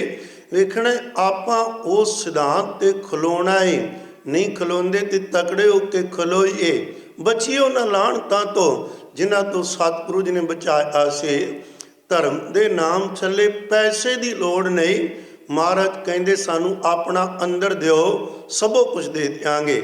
ਅੱਜ ਹੁਣੇ ਉੱਤਰ ਬੇਨਤੀ ਕਰ ਰਿਹਾ ਸਾਂ, ਤੁਹਾਡਾ ਕਿਸੇ ਦਾ ਭਾਰ 50 ਕਿਲੋ, ਕਿਸੇ ਦਾ 70, ਕਿਸੇ ਦਾ 80, ਕਿਸੇ ਭਾਰਤ ਦਾ 100 ਹੈਗਾ। ਸਾਹਿਬ ਕਹਿੰਦੇ ਤੁਸੀਂ 100 ਵਾਹਿਗੁਰੂ ਕਿਲੋ ਬਰਾਬਰ ਸੋਨਾ ਤੋਲ ਕੇ ਦੇ ਦਿਓ, ਮਹਾਰਾਜ ਮੇਰੇ ਤੇ ਮਿਹਰ ਕਰ ਦਿਓ। ਸਾਹਿਬ ਕਹਿੰਦੇ ਮਿਹਰ ਨਹੀਂ ਮਿਲਣੇ, ਸੋਨਾ ਨਹੀਂ ਚਾਹੀਦਾ, ਤੁਹਾਡੀ ਜਿੰਦ ਤੇ ਤੁਹਾਡਾ ਮਨ ਚਾਹੀਦਾ ਏ, ਉਹਦੇ ਬਦਲੇ ਬਖਸ਼ਿਸ਼ ਮਿਲਦੀ ਹੈ। ਪਰ ਆਪਾਂ ਫਿਰ ਵੀ ਚਾਹੁੰਦੇ ਹਾਂ ਭਈ ਪੈਸੇ ਨਾਲ ਧਰਮ ਖਰੀਦੀਏ, ਨਹੀਂ, ਉਹਦੇ ਲਈ ਜਿੰਦ ਤੇ ਪਿਆਰ ਚਾਹੀਦਾ ਹੈ। ਸਤਿਗੁਰੂ ਜੀ ਮਿਹਰ ਕਰਨ, ਦਾਨ ਕੀਤਾ। ਸਿੱਖਾਂ ਨੇ ਆਖਿਆ ਛਣੀ ਦਾ ਗੁਰੂ, ਕਹਿਣ ਲੱਗੇ ਲੈ ਫਿਰ ਪੰਡਤ ਜੀ ਕਲਗੀਆਂ ਵਾਲੇ ਦਾ ਗੁਰੂ ਟਲ ਗਿਆ, ਹੁਣ ਤੇਰਾ ਅਸੀਂ ਟਾਲਾਂਗੇ। ਪਕੜ ਲਿਆ ਸਾਰਾ ਕੋਈ, ਜਾਣਦੇ ਸਨ ਸਤਿਗੁਰੂ ਦਾ ਕੋਈ ਕੌਤਕ ਹੈ, ਸਾਨੂੰ ਵਰਜਣ ਵਾਲੇ ਆਪ ਕਿਵੇਂ ਉਹ ਸ਼ਨੀ ਗਰੋਹ ਵਿੱਚ ਆ ਜਾਣਗੇ। ਉਹ ਤਾਂ ਕਹਿੰਦੇ ਇੱਕ ਵਾਰੀ ਵਾਹਿਗੁਰੂ ਕਹਿ ਦਿਓ ਤੇ ਸਾਰੇ ਗਰੋਹ ਟਲ ਜਾਂਦੇ ਨੇ, ਕੋਈ ਰਹਿੰਦਾ ਹੀ ਕੋਈ ਨਹੀਂ। ਉਹਦੀ ਯਾਦ ਵਿੱਚ ਇਹ ਕੌਣ ਹੈ? ਜਦੋਂ ਪਤਾ ਲੱਗਾ ਕਿ ਲੋਹਾ ਵੀ ਆ ਗਿਆ, ਮਾਂ ਵੀ ਆ ਗਏ, ਤੇਲ ਦੀਆਂ ਮਾਲਿਸ਼ਾਂ ਖੋਈਆਂ, ਸਤਿਗੁਰੂ ਕਹਿੰਦੇ ਸਿੱਖੋ ਪਾਸ ਖੋ ਗਏ, ਤੁਹਾਨੂੰ ਕੋਈ ਖੁਣ ਡੁਲਾ ਨਹੀਂ ਸਕੇਗਾ, ਪਖੰਡ ਵਿੱਚ ਵਹਿਮਾਂ ਭਰਮਾਂ ਵਿੱਚ ਨਹੀਂ ਪਾਏਗਾ। ਲੋਹੇ ਦੇ ਕੜੇ ਬਣਾਏ, ਅੱਜ ਤੱਕ ਸਤਿਗੁਰੂ ਜੀ ਨੇ ਲੋਹੇ ਦਾ ਕੜਾ ਸਾਨੂੰ ਬਣਾਉਂਦੇ ਨੇ ਵੀ ਵਹਿਮਾਂ ਭਰਮਾਂ ਤੋਂ ਬਚਣ ਦਾ ਪ੍ਰਤੀਕ ਹੈ। ਸਤ ਸੰਗਿਓ, ਇੱਕ ਨਹੀਂ ਅਨੇਕਾਂ ਕੌਤਕ ਰਚੇ ਗਰੀਬ ਨਿਵਾਜ ਪਿਤਾ ਨੇ। ਪਰ ਮੈਂ ਬੇਨਤੀ ਕਰਾਂ ਸਤ ਸੰਗਿਓ, ਕਦੇ ਕਿਧਰੇ ਖੋਤੇ ਤੇ ਸ਼ੇਰ ਦੀ ਖਲ ਪਾ ਦਿੰਦੇ ਹਨ, ਲੋਕ ਡਰਦੇ ਨੇ, ਪਤਾ ਲੱਗਦਾ ਏ ਇਹ ਤਾਂ ਖੋਤਾ ਸੀ, ਡਰ ਮੁੱਕ ਜਾਂਦਾ ਏ। ਸਤਿਗੁਰੂ ਕਹਿਣ ਲੱਗੇ ਸੀ ਇਹੋ ਜਿਹੇ ਇਨਸਾਨ ਨਹੀਂ ਤਿਆਰ ਕਰਨੇ ਜਿਨ੍ਹਾਂ ਦੇ ਅੰਦਰ ਖੋਤਾ ਬਿਰਤੀ ਤੇ ਬਾਹਰੋਂ ਸ਼ੇਰਾਂ ਵਰਗੇ ਦਿਸਣ। ਸੱਚਮੁੱਚ ਦੇ ਸ਼ੇਰ ਚਾਹੀਦੇ ਹੋ, ਸੱਚਮੁੱਚ ਦੇ ਸਿੰਘ ਸ਼ੇਰ ਵੇਖਦੇ ਹੋ ਨਾ, ਜਦੋਂ ਕਮਜ਼ੋਰੀਆਂ ਵੱਲ ਵੇਖਦੇ ਹਾਂ ਤੇ ਸ਼ਰਮ ਜੀ ਆਉਂਦੀ ਏ। ਨਾਲੇ ਨਾਮ ਨਾਲ ਸਿੰਘ ਹੋਵੇ, ਨਾਲੇ ਗੁਰੂ ਕੇ ਪਿਆਰਿਓ ਚਾਰ ਬੱਜਰ ਕੁਰੈਤਾ ਵਿੱਚੋਂ ਉਹ ਵੀ ਕੋਲ ਇੱਕ ਹੋਵੇ, ਗੱਲ ਤਾਂ ਨਹੀਂ ਨਾ ਬਣਦੀ। ਸਿੰਘੇ ਤੇ ਸਿੰਘ ਵਾਲੇ ਕਰਮ ਹੋਣ। ਮਹਾਰਾਜ ਕਿਰਪਾ ਕਰਦੇ ਸਨ। ਖਰ ਪੱਖ ਤੋਂ ਜਦੋਂ ਤਿਆਰ ਕਰ ਰਹੇ ਸੀ ਨਾ, ਇੱਕ ਵਾਰੀ ਚਮਕੌਰ ਸਾਹਿਬ ਪਹਿਲਾਂ ਜਦੋਂ ਆਏ ਨੇ, ਕੁਰੂਕਸ਼ੇਤਰ ਤੋਂ ਵਾਪਸ ਮੁੜ ਰਹੇ ਸਨ, ਤਾਂ ਉੱਥੇ ਦੋ ਘਟਨਾ ਘਟੀਆਂ ਇਕੱਠੀਆਂ। ਦੋਨਾਂ ਘਟਨਾ ਨੇ ਕਮਾਲ ਕੀਤੀ। ਗੁਰੂ ਕੇ ਪਿਆਰਿਓ ਇੱਕ ਬੇਨਤੀ ਕਰ ਲੱਗਾ, ਇਹਨੂੰ ਤਵੱਜੋ ਰੱਖਿਆ ਜੇ। ਗੁਰੂ ਨਾਨਕ ਸਾਹਿਬ ਤੋਂ ਲੈ ਕੇ ਕਲਗੀਆਂ ਵਾਲੇ ਪਾਤਸ਼ਾਹ ਜੀ ਤੱਕ ਜਦੋਂ ਸਤਿਗੁਰੂ ਜੀ ਦੇ ਘਰ ਨਾਲ ਕੋਈ ਜੁੜਦਾ ਹੈ ਨਾ, ਸਤਿਗੁਰੂ ਤਿੰਨ ਚੀਜ਼ਾਂ ਬੰਦੇ ਦੇ ਜੀਵਨ ਅੰਦਰ ਇੱਕਦਮ ਪੈਦਾ ਕਰਦੇ ਨੇ, ਇਨਕਲਾਬ, ਆਜ਼ਾਦੀ ਤੇ ਮੁਹੱਬਤ। ਇਹ ਤਿੰਨ ਚੀਜ਼ਾਂ ਥੋੜ੍ਹਾ ਵਿਸਤਾਰ ਮੰਗਦੀਆਂ, ਕੇਵਲ ਇੱਕ ਦਾ ਬਾਰੇ ਅੱਜ ਗੱਲ ਕਰਾਂਗੇ। ਇਨਕਲਾਬ ਦਾ ਮਤਲਬ ਹੁੰਦਾ ਏ ਬੰਦਾ ਪੂਰਬ ਵੱਲ ਤੁਰਿਆ ਜਾ ਰਿਹਾ ਸੀ, ਸਤਿਗੁਰੂ ਦੀ ਮਿਹਰ ਹੋਈ, ਇੱਕਦਮ ਉਹ ਪੱਛਮ ਵੱਲ ਤੁਰ ਪਵੇ, ਯੂ ਟਰਨ ਲੈ ਲਵੇ। ਜਿਹੜਾ ਬੰਦਾ ਕੱਲ ਤੱਕ ਦੁਨੀਆ ਦੇ ਆਖੇ ਲੱਗ ਕੇ ਚਿੜੀਆਂ ਤੋਂ, ਵਹਿਮਾਂ ਤੋਂ, ਭਰਮਾਂ ਤੋਂ ਡਰਦਾ, ਇੱਕਦਮ ਉਹ ਮਨੁੱਖਤਾ ਦਾ ਸਰਦਾਰ ਬਣ ਜਾਵੇ, ਅਕਾਲ ਦਾ ਪੁਜਾਰੀ ਬਣ ਜਾਵੇ, ਬਹੁਤ ਔਖਾ ਹੈ। ਉਹਨੂੰ ਮਜ਼ਹਬ, ਧਰਮ, ਵਹਿਮ ਭਰਮ ਸਭ ਭੁੱਲ ਜਾਣ। ਸਤਿਗੁਰੂ ਜੀ ਨੇ ਐਸਾ ਕੀਤਾ। ਮੈਂ ਉਹ ਬਾਅਦ ਵਿੱਚ ਬਚਨ ਕਰਦਾ ਹਾਂ ਸਤਿਗੁਰੂ ਦਾ ਸਾਂਝਾ। ਚਮਕੌਰ ਸਾਹਿਬ ਦੋ ਘਟਨਾ ਘਟੀਆਂ, ਇੱਕ ਇਨਕਲਾਬ ਤੇ ਇੱਕ ਸਿੱਖਾਂ ਨੂੰ ਪੱਕਾ ਕਰਨ ਲਈ ਵੀ ਗੁਰੂ ਤੇ ਕਦੇ ਸ਼ੱਕ ਨਾ ਕਰੋ, ਜੋ ਗੁਰੂ ਕਹਿੰਦਾ ਸਮਝ ਆਵੇ ਨਾ ਸਮਝ ਆਵੇ ਉਹਨੂੰ ਮੰਨ ਲਓ। ਅਸੀਂ ਜਦੋਂ ਸਤਿਗੁਰੂ ਕੋ ਬਚਨ ਕਰਦੇ ਨੇ ਨਾ ਤੇ ਕਹਿੰਦੇ ਸਮਝਾਂਗੇ, ਵਿਚਾਰਾਂਗੇ। ਬੰਦਾ ਬੋਲੇ ਵਿਚਾਰ ਕਰੋ, ਸਤਿਗੁਰੂ ਜੀ ਕੁਝ ਕਹਿਣ, ਵਿਚਾਰ ਨਹੀਂ, ਉਹ ਮੰਨਣਾ ਹੁੰਦਾ ਹੈ। ਵਿਚਾਰ ਦਾ ਤਾਂ ਮਤਲਬ ਹੈ ਵੀ ਸੋਚਦੇ ਹਾਂ ਗੱਲ ਠੀਕ ਹੈ ਜਾਂ ਗਲਤ ਹੈ, ਕਿੰਨੀ ਕੁ ਮੰਨਣੀ। ਸਤਿਗੁਰੂ ਕਹਿੰਦੇ ਨਹੀਂ। ਜਦੋਂ ਸਤਿਗੁਰੂ ਕੋ ਬਚਨ ਕਰਨ ਸਿੱਧਾ ਹੁਕਮ ਹੁੰਦਾ ਜੇ। ਹੋਇਆ ਕਿ ਪੱਛਮ ਵੱਲੋਂ ਸੰਗਤ ਆਈ, ਪਤਾ ਲੱਗਾ ਸਤਿਗੁਰੂ ਅਨੰਦਪੁਰ ਸਾਹਿਬ ਨੇ। ਉਹ ਕੁਰੂਕਸ਼ੇਤਰ ਤੋਂ ਵਾਪਸ ਮੁੜਦੇ ਕੁਝ ਦਿਨ ਲਈ ਚਮਕੌਰ ਸਾਹਿਬ ਠਹਿਰ ਗਏ ਨੇ। ਉੱਥੇ ਪਹੁੰਚ ਗਏ, ਦਰਬਾਰ ਸਜਿਆ, ਨਮਸਕਾਰ ਕੀਤੇ। ਕੀਰਤਨ ਦੀ ਸਮਾਪਤੀ ਤੋਂ ਬਾਅਦ ਕਲਗੀਆਂ ਵਾਲੇ ਪਿਤਾ ਦੇ ਚਰਨਾਂ ਵਿੱਚ ਵੱਖ-ਵੱਖ ਇਲਾਕਿਆਂ ਦੀ ਸੰਗਤ ਵੱਲੋਂ ਮੇਵੜਾ ਖੜਾ ਹੋ ਕੇ ਬੇਨਤੀਆਂ ਕਰ ਰਹੇ। ਪੱਛਮ ਦੀ ਸੰਗਤ ਵੱਲੋਂ ਵੀ, ਮੇਵੜਾ ਖੜਾ ਹੋਇਆ, ਕਹਿਣ ਲੱਗਾ ਸਤਿਗੁਰੂ ਜੀ ਬਹੁਤ ਸਾਰੀ ਸੰਗਤ ਤੁਹਾਡੇ ਪਿਆਰ ਦੀ ਮਾਰੀ ਖਵਾਈ, ਪਿਆਰ 'ਚ ਭਿੱਜੀ ਹੋਈ ਕੁੱਠੀ ਹੋਈ ਆਈ ਏ, ਦਰਸ਼ਨ ਨਹੀਂ ਹੋਏ, ਇੱਥੇ ਆ ਗਏ ਆ। ਮਹਾਰਾਜ ਮਿਹਰ ਕਰੋ, ਸੰਗਤ ਦੀਆਂ ਭਾਵਨਾਵਾਂ ਪੂਰੀਆਂ ਕਰੋ। ਬੜੀਆਂ ਰੀਝਾਂ ਨਾਲ, ਬੜੇ ਚਾਵਾਂ ਨਾਲ ਦੂਰੋਂ ਚੱਲ ਕੇ ਆਏ ਆ, ਸਾਡੀ ਝੋਲੀ ਖੈਰ ਪਾਓ। ਵਿਚਾਰ ਕਰਨਾ ਇਸ ਗੱਲ ਨੂੰ, ਮਨ ਕਿੱਧਰ ਦਾ ਕਿੱਧਰ ਲੈ ਤੁਰਦਾ ਹੈ। ਸਤਿਗੁਰੂ ਦਾ ਬਚਨ ਜੇ ਸਤ ਕਰਕੇ ਨਾਮ ਅਨੀਏ ਤਾਂ ਇਹ ਮਨ ਮੂਰਖ ਬੜੀ ਭੈੜੀ ਜਗ੍ਹਾ ਤੇ ਡੇਗਦਾ ਹੈ। ਹੋਇਆ ਕਿ ਗਰੀਬ ਨਵਾਜ ਪਿਤਾ ਕੋਲ ਬੇਨਤੀ ਹੋ ਗਈ। ਸਤਿਗੁਰੂ ਜੀ ਕਹਿੰਦੇ ਬਹੁਤ ਅੱਛਾ ਏ, ਸੰਗਤ ਦਾ ਆਉਣਾ ਪ੍ਰਵਾਨ ਏ। ਸਾਹਿਬਾਂ ਨੇ 3 ਬਚਨ ਦਿੱਤੇ, ਠਹਿਰੋ, ਧਨ ਦੇਵਾਂਗੇ, ਮਰਵਾਵਾਂਗੇ। 3 ਬਚਨ ਕਹਤੇ ਨੇ। ਭਾਈ ਵੀਰ ਸਿੰਘ ਲਿਖਦੇ ਨੇ ਇਹ 3 ਜਦੋਂ ਬਚਨ ਕੀਤੇ ਨਾ ਤੇ ਸੰਗਤ ਇੱਕਦਮ ਉਦਾਸ ਹੋ ਗਈ। ਕਹਿਣ ਲੱਗੇ ਹੱਥ ਹੋ ਗਏ, ਆਏ ਸਾਂ ਸਤਿਗੁਰੂ ਕੋਲ ਵਰ ਲੈਣ ਤੇ ਲੈ ਚੱਲਿਆ ਸ਼ਰਾਪ, ਆਏ ਸਾਂ ਬਖਸ਼ਿਸ਼ ਲੈਣ ਨਾਰਾਜ਼ਗੀ ਲੈ ਚਲਦੇ ਆ। ਮਹਾਰਾਜ ਨੇ ਕੀ ਕਹਿਣਾ ਹੋਵੇ? ਕਹਿੰਦੇ ਠਹਿਰੋ, ਧਨ ਦੇਵਾਂਗੇ, ਮਰਵਾਵਾਂਗੇ। ਮਹਾਰਾਜ ਜ਼ਰੂਰ ਨਾਰਾਜ਼ ਹੋਣਗੇ, ਜ਼ਰੂਰ ਸਾਥੋਂ ਕੋਈ ਗਲਤੀ ਹੋਈ ਏ। ਲੱਭਦੇ ਨੇ ਤੇ ਲੱਭਦੀ ਕੋਈ ਨਹੀਂ। 1-2 ਦਿਨ ਠਹਿਰ ਕੇ ਫਿਰ ਮੇਵੜੇ ਨੂੰ ਕਿਹਾ ਬੇਨਤੀ ਕਰ। ਉਹਨੇ ਕੀਤੀ, ਸਤਿਗੁਰੂ ਜੀ ਭੁੱਲਣ ਖਾ ਨਾ, ਮਹਾਰਾਜ ਵਰ ਲੈਣ ਆਏ ਸਾਂ, ਸ਼ਰਾਪ ਮਿਲ ਗਿਆ, ਕਿਰਪਾ ਕਰੋ ਬਖਸ਼ ਦਿਓ। ਸਤਿਗੁਰੂ ਕਹਿਣ ਲੱਗੇ ਹੱਦ ਹੋ ਗਈ। ਗੁਰੂ ਨਾਨਕ ਸਾਹਿਬ ਦੇ ਘਰ 'ਚੋਂ ਵੀ ਜੇ ਮਨੁੱਖਤਾ ਨੂੰ ਸ਼ਰਾਪ ਮਿਲਣ ਤੇ ਫਿਰ ਮਹਾਰਾਜ ਦਾ ਘਰ ਤੇ ਨਾ ਖੋਇਆ। ਇਹ ਤਾਂ ਘਰ ਉਹ ਏ ਜਿੱਥੇ ਸਤਿਗੁਰ ਸਭਨਾਂ ਦਾ ਭਲਾ ਮਨਾਏਂਦਾ, ਇਹਦਾ ਭਲਾ ਮੰਗਦਾ ਏ, ਭਲਾ ਕਰਦਾ ਏ। ਸ਼ਰਾਪ ਕਿਵੇਂ ਸਮਝ ਲਿਆ? ਮਹਾਰਾਜ ਤੁਹਾਡੇ ਬਚਨ ਹੋ ਗਏ, ਠਹਿਰੋ, ਧਨ ਦੇਵਾਂਗੇ, ਮਰਵਾਵਾਂਗੇ। ਗਰੀਬ ਨਵਾਜ ਪਿਤਾ ਜੀ ਵਰ ਲੈਣ ਆਏ, ਸ਼ਰਾਪ ਮਿਲ ਗਿਆ। ਖੁਸ਼ੀਆਂ ਲੈਣ ਆਏ, ਗਮ ਤੇ ਉਦਾਸੀ ਮਿਲ ਗਈ। ਝੋਲੀ ਭਰਨ ਆਏ, ਪਹਿਲੀ ਵੀ ਖਾਲੀ ਕਰਾ ਬੈਠੇ। ਤੁਸੀਂ ਮਿਹਰ ਕਰੋ। ਸਾਹਿਬ ਕਹਿਣ ਲੱਗੇ 7 ਬਚਨ ਕਹੀਦਾ ਹੈ। ਬਹਿ ਗਏ ਪਰ ਅੰਦਰ ਨੂੰ ਸਮਝ ਨਹੀਂ ਆਈ। ਤੀਜੀ ਵਾਰੀ ਫੇਰ ਬਚਨ ਹੋਈ, ਜਦੋਂ ਕੀਤੇ ਤੇ ਸਤਿਗੁਰੂ ਕਹਿਣ ਲੱਗੇ ਸੁਣੋ, ਸਤਿਗੁਰ ਜੀ ਜੋ ਕਹਿਣ, ਜੇ ਵਿਚਾਲੇ ਮਨ ਨਾ ਆਵੇ, ਕਿਰਪਾ ਇੱਕਦਮ ਹੁੰਦੀ ਏ। ਪਰ ਬੰਦੇ ਦੇ ਅੰਦਰ ਮਨ ਖਿਆਲ ਪਾਣੋਂ ਖੱਟਦਾ ਨਹੀਂ। ਕਿੰਨੀ ਸੌਖੀ ਤੇ ਕਿੰਨੀ ਔਖੀ ਕਹਾਣੀ।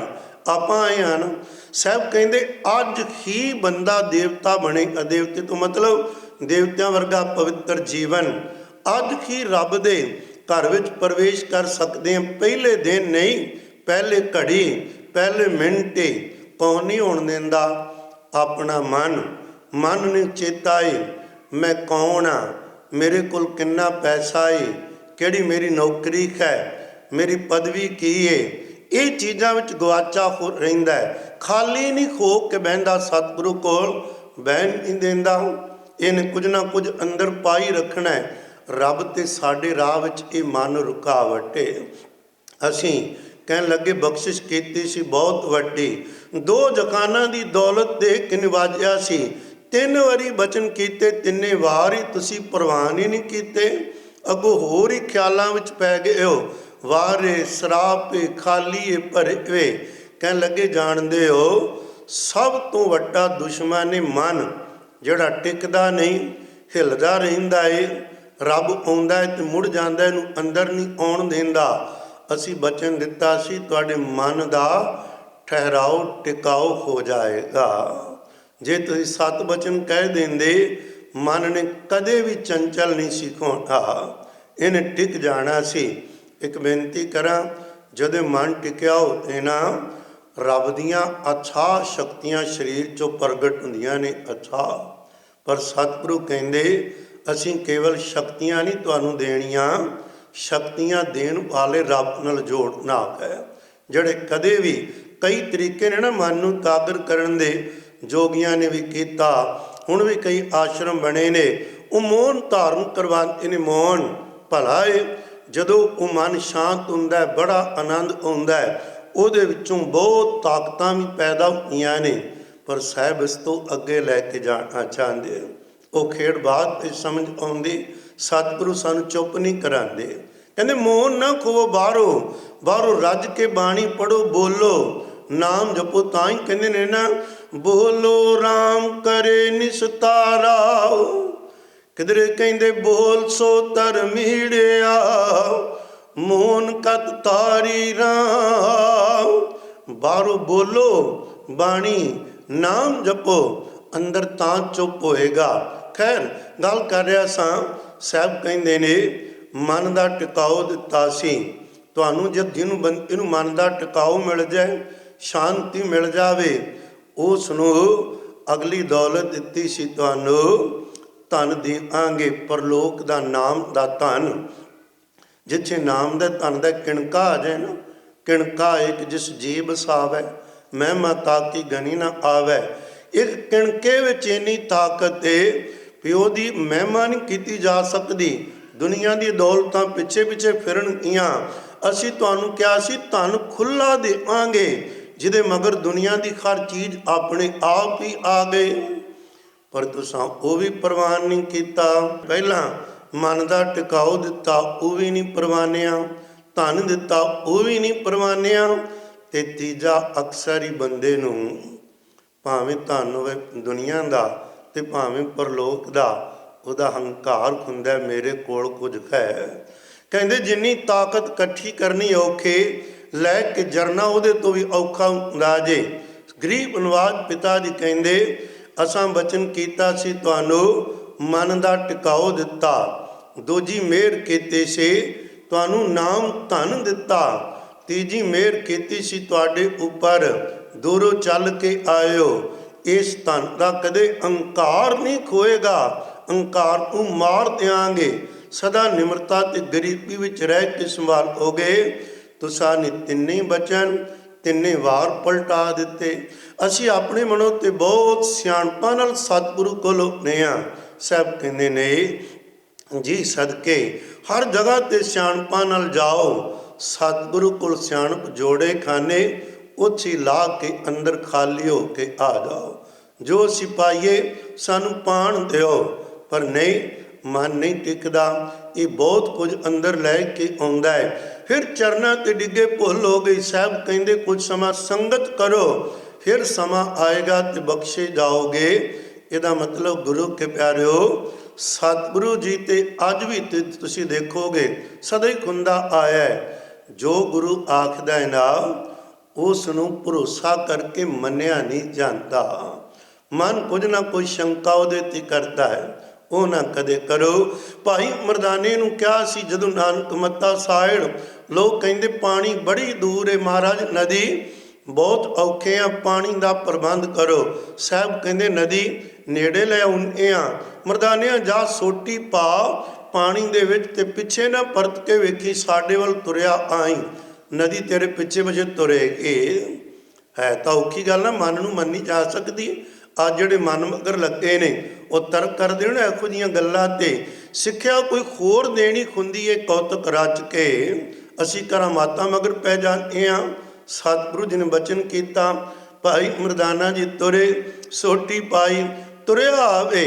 ਨੇੜੇ ਜੀ ਆ ਕੇ ਕਹਿਣ ਲੱਗਾ, ਮਨਾ ਐਵੇਂ ਤੇ ਨਹੀਂ ਕਵਲਿਆਂ ਵਾਂਗ ਸੋਟੀ ਰਗੜਦਾ ਆਉਂਦਾ, ਨਦੀ ਖੋਰੇ ਪਿੱਛੇ ਹੁੰਦੀ ਹੈ ਕਿ ਨਹੀਂ, ਵੇਖ ਹੀ ਲੈ ਪਿੱਛੇ ਪਰਤ ਕੇ। ਲੋਕੀ ਕਹਿਣਗੇ ਇਹ ਕਮਲਾ ਹੈ, ਸੋਟੀ ਕਦੇ ਨਦੀਆਂ ਵੀ ਆਈਆਂ। ਜਦੋਂ ਪਿੱਛੇ ਪਰਤ ਕੇ ਵੇਖਿਆ ਨਦੀ ਤੁਰੀ ਆਉਂਦੀ ਸੀ, ਉੱਥੇ ਹੀ ਖਲੋ ਗਏ। ਕਹਿੰਦੇ ਹੁਣ ਤੂੰ ਵੇਖ ਲਿਆ, ਖੋਨੀਆਂ ਨੇ ਅੱਗੇ ਤੁਰਨਾ, ਉੱਥੇ ਹੀ ਖਲੋ ਗਈ। ਸਤਿਗੁਰੂ ਕੇ ਬਚਨ ਨੂੰ ਫੋਲ ਕੇ ਨਾ ਵੇਖੀਏ, ਮੰਨ ਕੇ ਵੇਖੀਏ। ਜੋ ਸਤਿਗੁਰੂ ਜੀ ਕਹਿੰਦੇ ਨੇ ਉਹਦੇ ਮਗਰ ਬਖਸ਼ਿਸ਼ ਤੇ ਤੁਰੀ ਆਉਂਦੀ ਏ। ਪਰ ਮਨ ਸ਼ੱਕਾ ਕਰਦਾ, ਖੁਰੇ ਹੋਵੇ ਨਾ ਹੋਵੇ। ਬਹੁਤੇ ਮੇਰੇ ਵੀਰ ਤਾਂ ਇਸ ਕਰਕੇ ਨਹੀਂ ਅੰਮ੍ਰਿਤ ਛਕਦੇ ਨਾ, ਕੰਮ ਕਾਰ ਨਾ ਪਿੱਛੇ ਪੈ ਜਾਵੇ, ਜੋਬਾਂ ਵੱਲੋਂ ਨਾ ਕੋਈ ਘਾਟਾ ਆਵੇ। ਉਹ ਜਿੱਥੇ ਕਲਗੀਆਂ ਵਾਲੇ ਦੀ ਮਿਹਰ ਅੰਮ੍ਰਿਤ ਆ ਗਈ, ਘਾਟੇ ਪੂਰੇ ਖੋਣੇ ਨੇ, ਨਾ ਕਿ ਭਰਿਆ ਹੋਇਆਂ ਨੂੰ ਘਾਟੇ ਪੈਣੇ ਨੇ। ਮੈਂ ਬੇਨਤੀ ਕਰ ਰਿਹਾ ਸਾਂ ਸਾਧ ਸੰਗਤ, ਇੱਕ ਗੱਲ ਅਖੀਰਲੀ ਗੱਲ ਕਹਿ ਕੇ ਸਮਾਪਤੀ ਵੱਲ ਆਵਾਂ। ਸਤਿਗੁਰ ਤੇ ਭਰੋਸਾ ਕਰਨਾ ਸਿਖਾਇਆ, ਸਮਝ ਆਵੇ ਨਾ ਆਵੇ ਉਸ ਬਚਨ ਨੂੰ ਮੰਨੀਏ। ਆਖਰੀ ਗੱਲ, ਉਸ ਇਨਕਲਾਬ ਦੇ ਅਚਾਨਕ ਪਹਾੜੀ ਰਾਜੇ, ਹਮੇਸ਼ਾ ਉਹਨਾਂ ਨੇ ਯਤਨ ਕੀਤਾ ਵੀ ਕਿਸੇ ਤਰੀਕੇ ਧੰਨ ਗੁਰੂ ਗੋਬਿੰਦ ਸਿੰਘ ਪਿਤਾ ਜੀ ਨੂੰ ਜਾਂ ਇਧਰੋਂ ਅਨੰਦਪੁਰ ਸਾਹਿਬ ਤੋਂ ਬਾਹਰ ਕੱਢੋ ਜਾਂ ਖਤਮ ਕਰ ਦਿਓ, ਕਹਾਣੀ ਮੁੱਕ ਜਾਵੇ। ਕਮਾਲ ਦੀ ਖੇਡ ਹੈ। ਕੱਲ੍ਹ ਤੋਂ ਲਗਾਤਾਰ ਆਪਾਂ ਵੇਖਾਂਗੇ ਗਰੀਬ ਨਵਾਜ਼ ਪਿਤਾ ਦਾ ਕੋਈ ਮੁਸਲਮਾਨਾਂ ਨਾਲ ਵੈਰ ਨਹੀਂ, ਔਰੰਗਜ਼ੇਬ ਸਤਿਗੁਰੂ ਦਾ ਕੋਈ ਦੁਸ਼ਮਣ ਨਹੀਂ, ਸੂਬਾ ਸਰਹੰਦ ਨਾਲ ਕਲਗੀਆਂ ਵਾਲੇ ਦੀ ਕੋਈ ਵਿਰੋਧਤਾ ਨਹੀਂ। ਮਹਾਰਾਜ ਵੇਖਦੇ ਨੇ ਹਿੰਦੂ ਜਨਤਾ ਪਹਾੜੀ ਰਾਜੇ, ਉਹਨਾਂ 'ਤੇ ਇਹ ਮੁਗਲ ਲੋਕ ਜ਼ੁਲਮ ਕਰਦੇ ਹਨ। ਰਾਜੇ ਲਾਲਚਵਸ ਹੋ ਕੇ ਆਪਣੀ ਪ੍ਰਜਾ ਦੀ ਹੋਰ ਦੁਖੀ ਹੋ ਕੇ ਵੇਖ ਕੇ ਵੱਡਿਆਂ ਨੂੰ ਪੈਸਾ ਚਾੜ ਕੇ ਬਚ ਕੇ ਤੇ ਜਨਤਾ ਮਰ ਰਹੀ ਹੈ। ਸਤਿਗੁਰੂ ਜੀ ਨੇ ਹਿੰਦੂ ਜਨਤਾ ਗੁਲਾਮ ਜਿਹੜੀ ਸੀ ਉਸ ਦੇ ਅੰਦਰ ਬਲ ਭਰਨ ਦੀ ਉਦਮ ਕੀਤਾ। ਉਹਨਾਂ ਨੂੰ ਦੁੱਖਾਂ ਤੋਂ ਬਚਾਉਣ ਲਈ ਯਤਨ ਕਦੇ ਗਵਾਲੀਅਰ ਦੇ ਕਿਲੇ 'ਚੋਂ ਛੁਡਾਇਆ, ਕਦੇ ਪਹਾੜੀ ਰਾਜਿਆਂ 'ਤੇ ਹੋਏ ਕਰਦੇ ਹਮਲਾ, ਉਹਨਾਂ ਦੀ ਮਦਦ ਲਈ ਸਤਿਗੁਰੂ ਰਾਜਾਂ ਦੀ ਤੁਰਦੇ। ਪਰ ਕਮਾਲ ਦੀ ਖੇਡ, ਇੰਨੇ ਡਰੇ ਹੋਏ ਸਨ ਲੋਕ, ਹਿੰਦੂ ਵੀਰ, ਬ੍ਰਾਹਮਣ, ਪਹਾੜੀ ਰਾਜੇ, ਇਹਨਾਂ ਨੇ ਹਰ ਹੀਲਾ ਵਰਤਿਆ ਬਜਾਏ ਸਤਿਗੁਰੂ ਦੇ ਨਾਲ ਖਲੋਂਦੇ, ਇਹ ਦੁਸ਼ਮਣ ਦੇ ਨਾਲ ਜਾ ਕੇ ਖਲੋ ਜਾਂਦੇ ਸੀ। ਜੇ ਕਿਧਰੇ ਕਲਗੀਆਂ ਵਾਲੇ ਦੀ ਗੱਲ ਪਹਾੜੀ ਰਾਜੇ ਮੰਨ ਲੈਂਦੇ, ਬੰਦਿਆਂ ਦੀ ਗਿਣਤੀ ਬਹੁਤ ਸੀ, ਆ ਜਿਹੜੇ ਅਗਲੇ ਹਫ਼ਤੇ ਸਾਕੇ ਵਰਤਣੇ ਨੇ ਨਾ ਵਰਤਦੇ, ਉਹਨਾਂ ਦੀ ਲੋੜ ਨਹੀਂ ਸੀ ਪੈਣੀ। ਪਰ ਪਹਾੜੀ ਰਾਜੇ ਜਿਨ੍ਹਾਂ ਦਾ ਭਲਾ ਕਰਨਾ ਉਹ ਵੀ ਦੁਸ਼ਮਣ, ਔਰੰਗਜ਼ੇਬ ਉਹ ਆਪ ਦੁਸ਼ਮਣ ਬਣ ਗਏ। ਏਡੀ ਵੱਡੀ ਤਾਕਤ ਕਿਉਂਕਿ ਉਹਨਾਂ ਦੇ ਰਸਤੇ ਵਿੱਚ ਰੁਕਾਵਟ, ਉਹਨਾਂ ਨੇ ਧੀਆਂ ਭੈਣਾਂ ਨੂੰ ਚੁੱਕਣਾ, ਗੁਰੂ ਸਾਹਿਬ ਰੋਕਦੇ ਨੇ। ਉਹ ਕਿਸੇ ਹਿੰਦੂ ਵੀਰ ਕੋਲੋਂ ਜਜੀਆ ਮੰਗਦੇ ਨੇ, ਹਿੰਦੂ ਦੇਂਦੇ, ਸਾਹਿਬ ਕਹਿੰਦੇ ਵੀ ਜਜੀਆ ਨਹੀਂ ਦੇਣਾ। ਗੁਰੂ ਕੇ ਪਿਆਰਿਓ ਹਰ ਤਰ੍ਹਾਂ ਦੀ ਦੁੱਖ ਦੇ ਰਹੇ ਸਨ, ਉਹ ਰੁਕਾਵਟ ਹੈ। ਉਹਨਾਂ ਨੂੰ ਵੀ ਕਿਸੇ ਇਸ ਗੱਲ ਦਾ ਗਿਲਾ। ਅਚਾਨਕ ਪਹਾੜੀ ਰਾਜਿਆਂ ਨੇ ਵੇਖਿਆ ਵੀ ਦੋ ਸਰਦਾਰ ਅਲਪ ਖਾਨ ਤੇ ਸੈਦਾ ਬੇਗ ਲਾਹੌਰ ਤੋਂ ਦਿੱਲੀ ਜਾ ਰਹੇ ਨੇ। ਉਹਨਾਂ ਨੂੰ ਮਿਲੇ, ਕਹਿਣ ਲੱਗੇ ਗੁਰੂ ਸਾਹਿਬ ਚਮਕੌਰ ਜੇ, ਫੌਜ ਉਹਨਾਂ ਦੇ ਕੋਲ ਕੋਈ ਨਹੀਂ, ਪੈਸਾ ਅਸੀਂ ਲਾਵਾਂਗੇ, ਜਾਂਦਿਆਂ ਜਾਂਦਿਆਂ ਹਮਲਾ ਕਰੋ, ਕਲਗੀਆਂ ਵਾਲੇ ਪਾਤਸ਼ਾਹ ਨੂੰ ਮਾਰ ਮੁਕਾਓ, ਉਧਰੋਂ ਔਰੰਗਜ਼ੇਬ ਕੋਲੋਂ ਬਹੁਤ ਇਨਾਮ ਮਿਲੇਗਾ ਤੇ ਸਾਡੇ ਕੋਲੋਂ ਵੱਖਰਾ ਮਿਲੇਗਾ। ਉਹਨਾਂ ਵੀ ਸੋਚਿਆ ਵੀ ਗੱਲ ਤੇ ਵਧੀਆ, ਤਿਆਰੀ ਵੀ ਨਹੀਂ ਕਰਨੀ ਪੈਣੀ। 2000 ਫੌਜ ਸੀ, ਇਹਨਾਂ ਨੇ ਚਮਕੌਰ ਤੇ ਹਮਲਾ ਕਰਨਾ ਚਾਹਿਆ।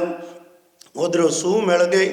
ਸਤਿਗੁਰੂ ਜੀ ਦੇ ਕੋਲ ਥੋੜ੍ਹੇ ਜਿਹੇ ਸਿੰਘ ਸਨ, ਸੈਨਾਪਤੀ ਨੇ 400-500 ਅਨੰਦਪੁਰ ਸਾਹਿਬ ਤੋਂ ਭੇਜੇ, ਉੱਥੇ ਆਈ ਸਨ ਅਜੇ ਸੂਈਆ ਆਇਆ। ਇਹਨਾਂ ਦੋਨਾਂ ਨੇ ਹਮਲਾ ਕਰ ਦਿੱਤਾ। ਹਮਲੇ ਦੇ ਅੰਦਰ ਸਤਿਗੁਰੂ ਤੇ ਗੁਰੂ ਕੇ ਸਿੱਖ ਡਟ ਗਏ। ਵੇਖਣਾ ਜਦੋਂ ਡਟੇ ਨੇ ਨਾ, ਜੰਗ ਚੱਲ ਰਹੀ ਏ, ਅਚਾਨਕ ਜੰਗ ਹੋ ਰਹੀ। ਗੁਰੂ ਕੇ ਸਿੱਖਾਂ ਕੋਲ ਕੋਈ ਕਿਲਾ ਨਹੀਂ, ਉਧਰ 2-3 ਹਜ਼ਾਰ, ਇਧਰ 500 ਆਦਮੀ, ਕੋਈ ਥੋੜ੍ਹਾ ਬਹੁਤਾ ਵੱਧ ਘੱਟ ਹੋਏਗਾ। ਲੜਦਿਆਂ ਨਾਲ ਸੈਦਾ ਬੇਗ ਦੇ ਅੰਦਰ ਰੱਬ ਨੇ ਇੱਕ ਖਿਆਲ ਪਾਇਆ। ਜਰਨੈਲ ਸੀ, ਉਹ ਵੀ ਲੜਾ ਰਿਹਾ ਫੌਜਾਂ ਨੂੰ। ਅਲਪ ਖਾਨ ਵੀ ਬਹੁਤ ਕੱਟਾ ਵੱਢੀ ਹੋਏ। ਕਹਿ ਲੱਗੇ ਕੌਣ ਨੇ? ਅਸੀਂ ਸੋਚਿਆ ਵੀ ਥੋੜ੍ਹੇ ਜਿਹੇ ਬੰਦੇ, ਇਹਨਾਂ ਨੇ ਇੱਕਦਮ ਇਹੋ ਜਿਹਾ ਹਮਲਾ ਕੀਤਾ, ਸਾਨੂੰ ਖਿਲਾ ਕੇ ਰੱਖ ਦਿੱਤਾ ਏ। ਮਹਿਮਾ ਵੀ ਬੜੀ ਸੁਣੀ ਏ, ਅੰਦਰ ਨਾ ਗੁਰੂ ਨੂੰ ਵੇਖਣ ਦੀ ਰੀਝ ਜਾਗੇ।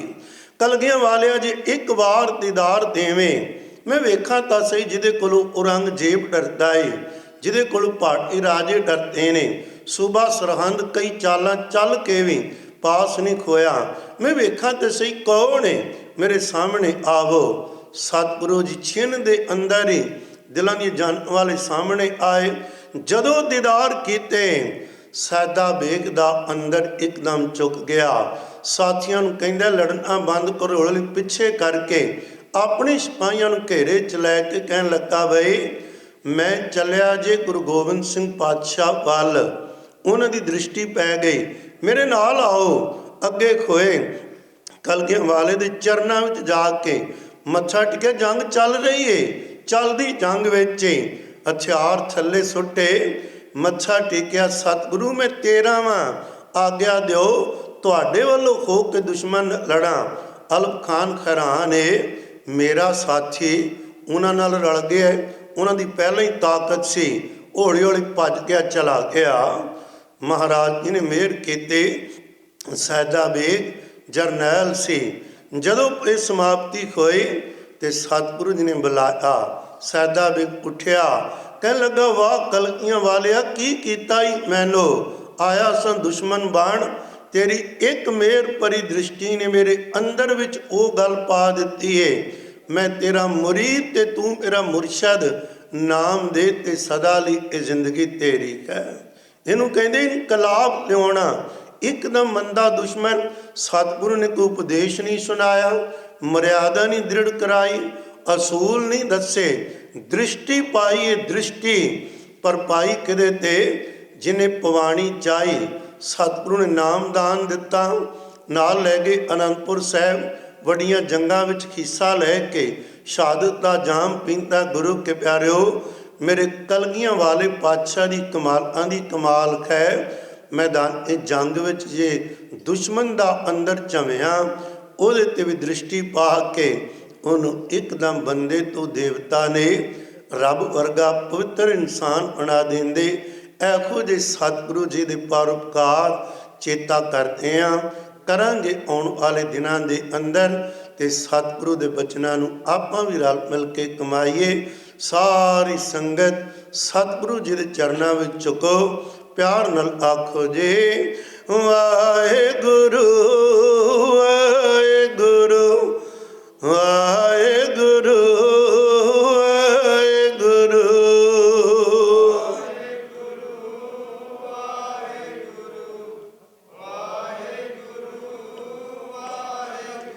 ਜਿਉ ਵਾਹਿਗੁਰੂ ਵਾਹਿਗੁਰੂ ਵਾਹਿਗੁਰੂ ਵਾਹਿਗੁਰੂ।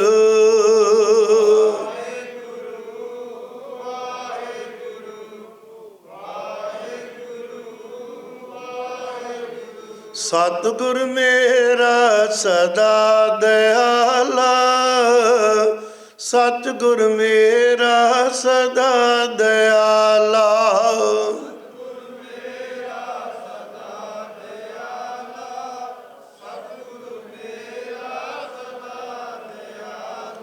ਮੋਏ ਦੀਨ ਕੋ ਰਾਖ ਲਿਆ, ਮੋਏ ਦੀਨ ਕੋ ਰਾਖ ਲਿਆ, ਮੋਏ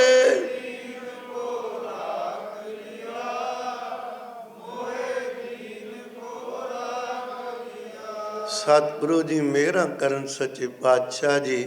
ਜਿਹੋ ਜੀ ਕੌਮ, ਜਿਹੋ ਜਿਹਾ ਇਨਸਾਨ ਸਤਿਗੁਰੂ ਨੇ ਹਰ ਪੱਖ ਤੋਂ ਬਾਹਰੋਂ ਤਿਆਰ ਕੀਤਾ ਸੀ, ਉਹੋ ਜਿਹਾ ਜੀਵਨ ਹਰ ਸਿੱਖ ਦੇ ਘਰ ਅੰਦਰ ਸਤਿਗੁਰੂ ਦੀ ਮਿਹਰ ਨਾਲ ਆਵੇ। ਫਿਰ ਇਕੱਲਾ ਇਕੱਲਾ ਹੀ 1.25 ਲੱਖ ਤੇ ਕਿਵੇਂ ਭਾਰੂ ਹੁੰਦਾ ਏ। ਮਹਾਰਾਜ ਮਿਹਰ ਕਰਨ, ਇੰਨੇ ਬਚਨ ਪ੍ਰਵਾਨ ਕਰਨੇ, ਹੋਈਆਂ ਭੁੱਲਾਂ ਚੁੱਕਾਂ ਦੀ ਖਿਮਾ ਕਰਨੀ। ਅਨਾਉਂਸਮੈਂਟ ਵੀ ਹੋ ਰਹੀ ਹੈ। ਫਿਰ ਬੇਨਤੀ ਕਰਾਂਗੇ ਸਾਧ ਸੰਗਤ, ਜ਼ਰੂਰ ਇਹਨਾਂ ਦਿਨਾਂ ਵਿੱਚ ਸਮਾਂ ਕੱਢੋ। ਭਾਵੇਂ ਗਲੋਬਲ ਪੰਜਾਬ ਵਾਲੇ ਵੀਰ ਤੇ ਜਸ ਟੀਵੀ ਵਾਲੇ ਘਰ ਬੈਠਿਆਂ ਵੀ ਸਤਿਗੁਰੂ ਦਾ ਸੰਦੇਸ਼ ਕੀਰਤਨ ਕਥਾ ਦਾ ਪਹੁੰਚਾਉਣਗੇ, ਪਰ ਜੋ ਆਨੰਦ ਗੁਰੂ ਕੀ ਸੰਗਤ ਵਿੱਚ ਆ ਕੇ ਮਿਲਦਾ ਘਰਾਂ 'ਚ ਨਹੀਂ। ਯਤਨ ਕਰੀਏ ਸਾਰੇ ਸਤਿਗੁਰੂ ਦੇ ਦਰਬਾਰ ਵਿੱਚ ਹਾਜ਼ਰੀਆਂ ਭਰੀਏ। ਫਤਿਹ ਬੁਲਾਓ ਜੀ। ਵਾਹਿਗੁਰੂ ਜੀ ਕਾ ਖਾਲਸਾ, ਵਾਹਿਗੁਰੂ ਜੀ ਕੀ ਫਤਿਹ।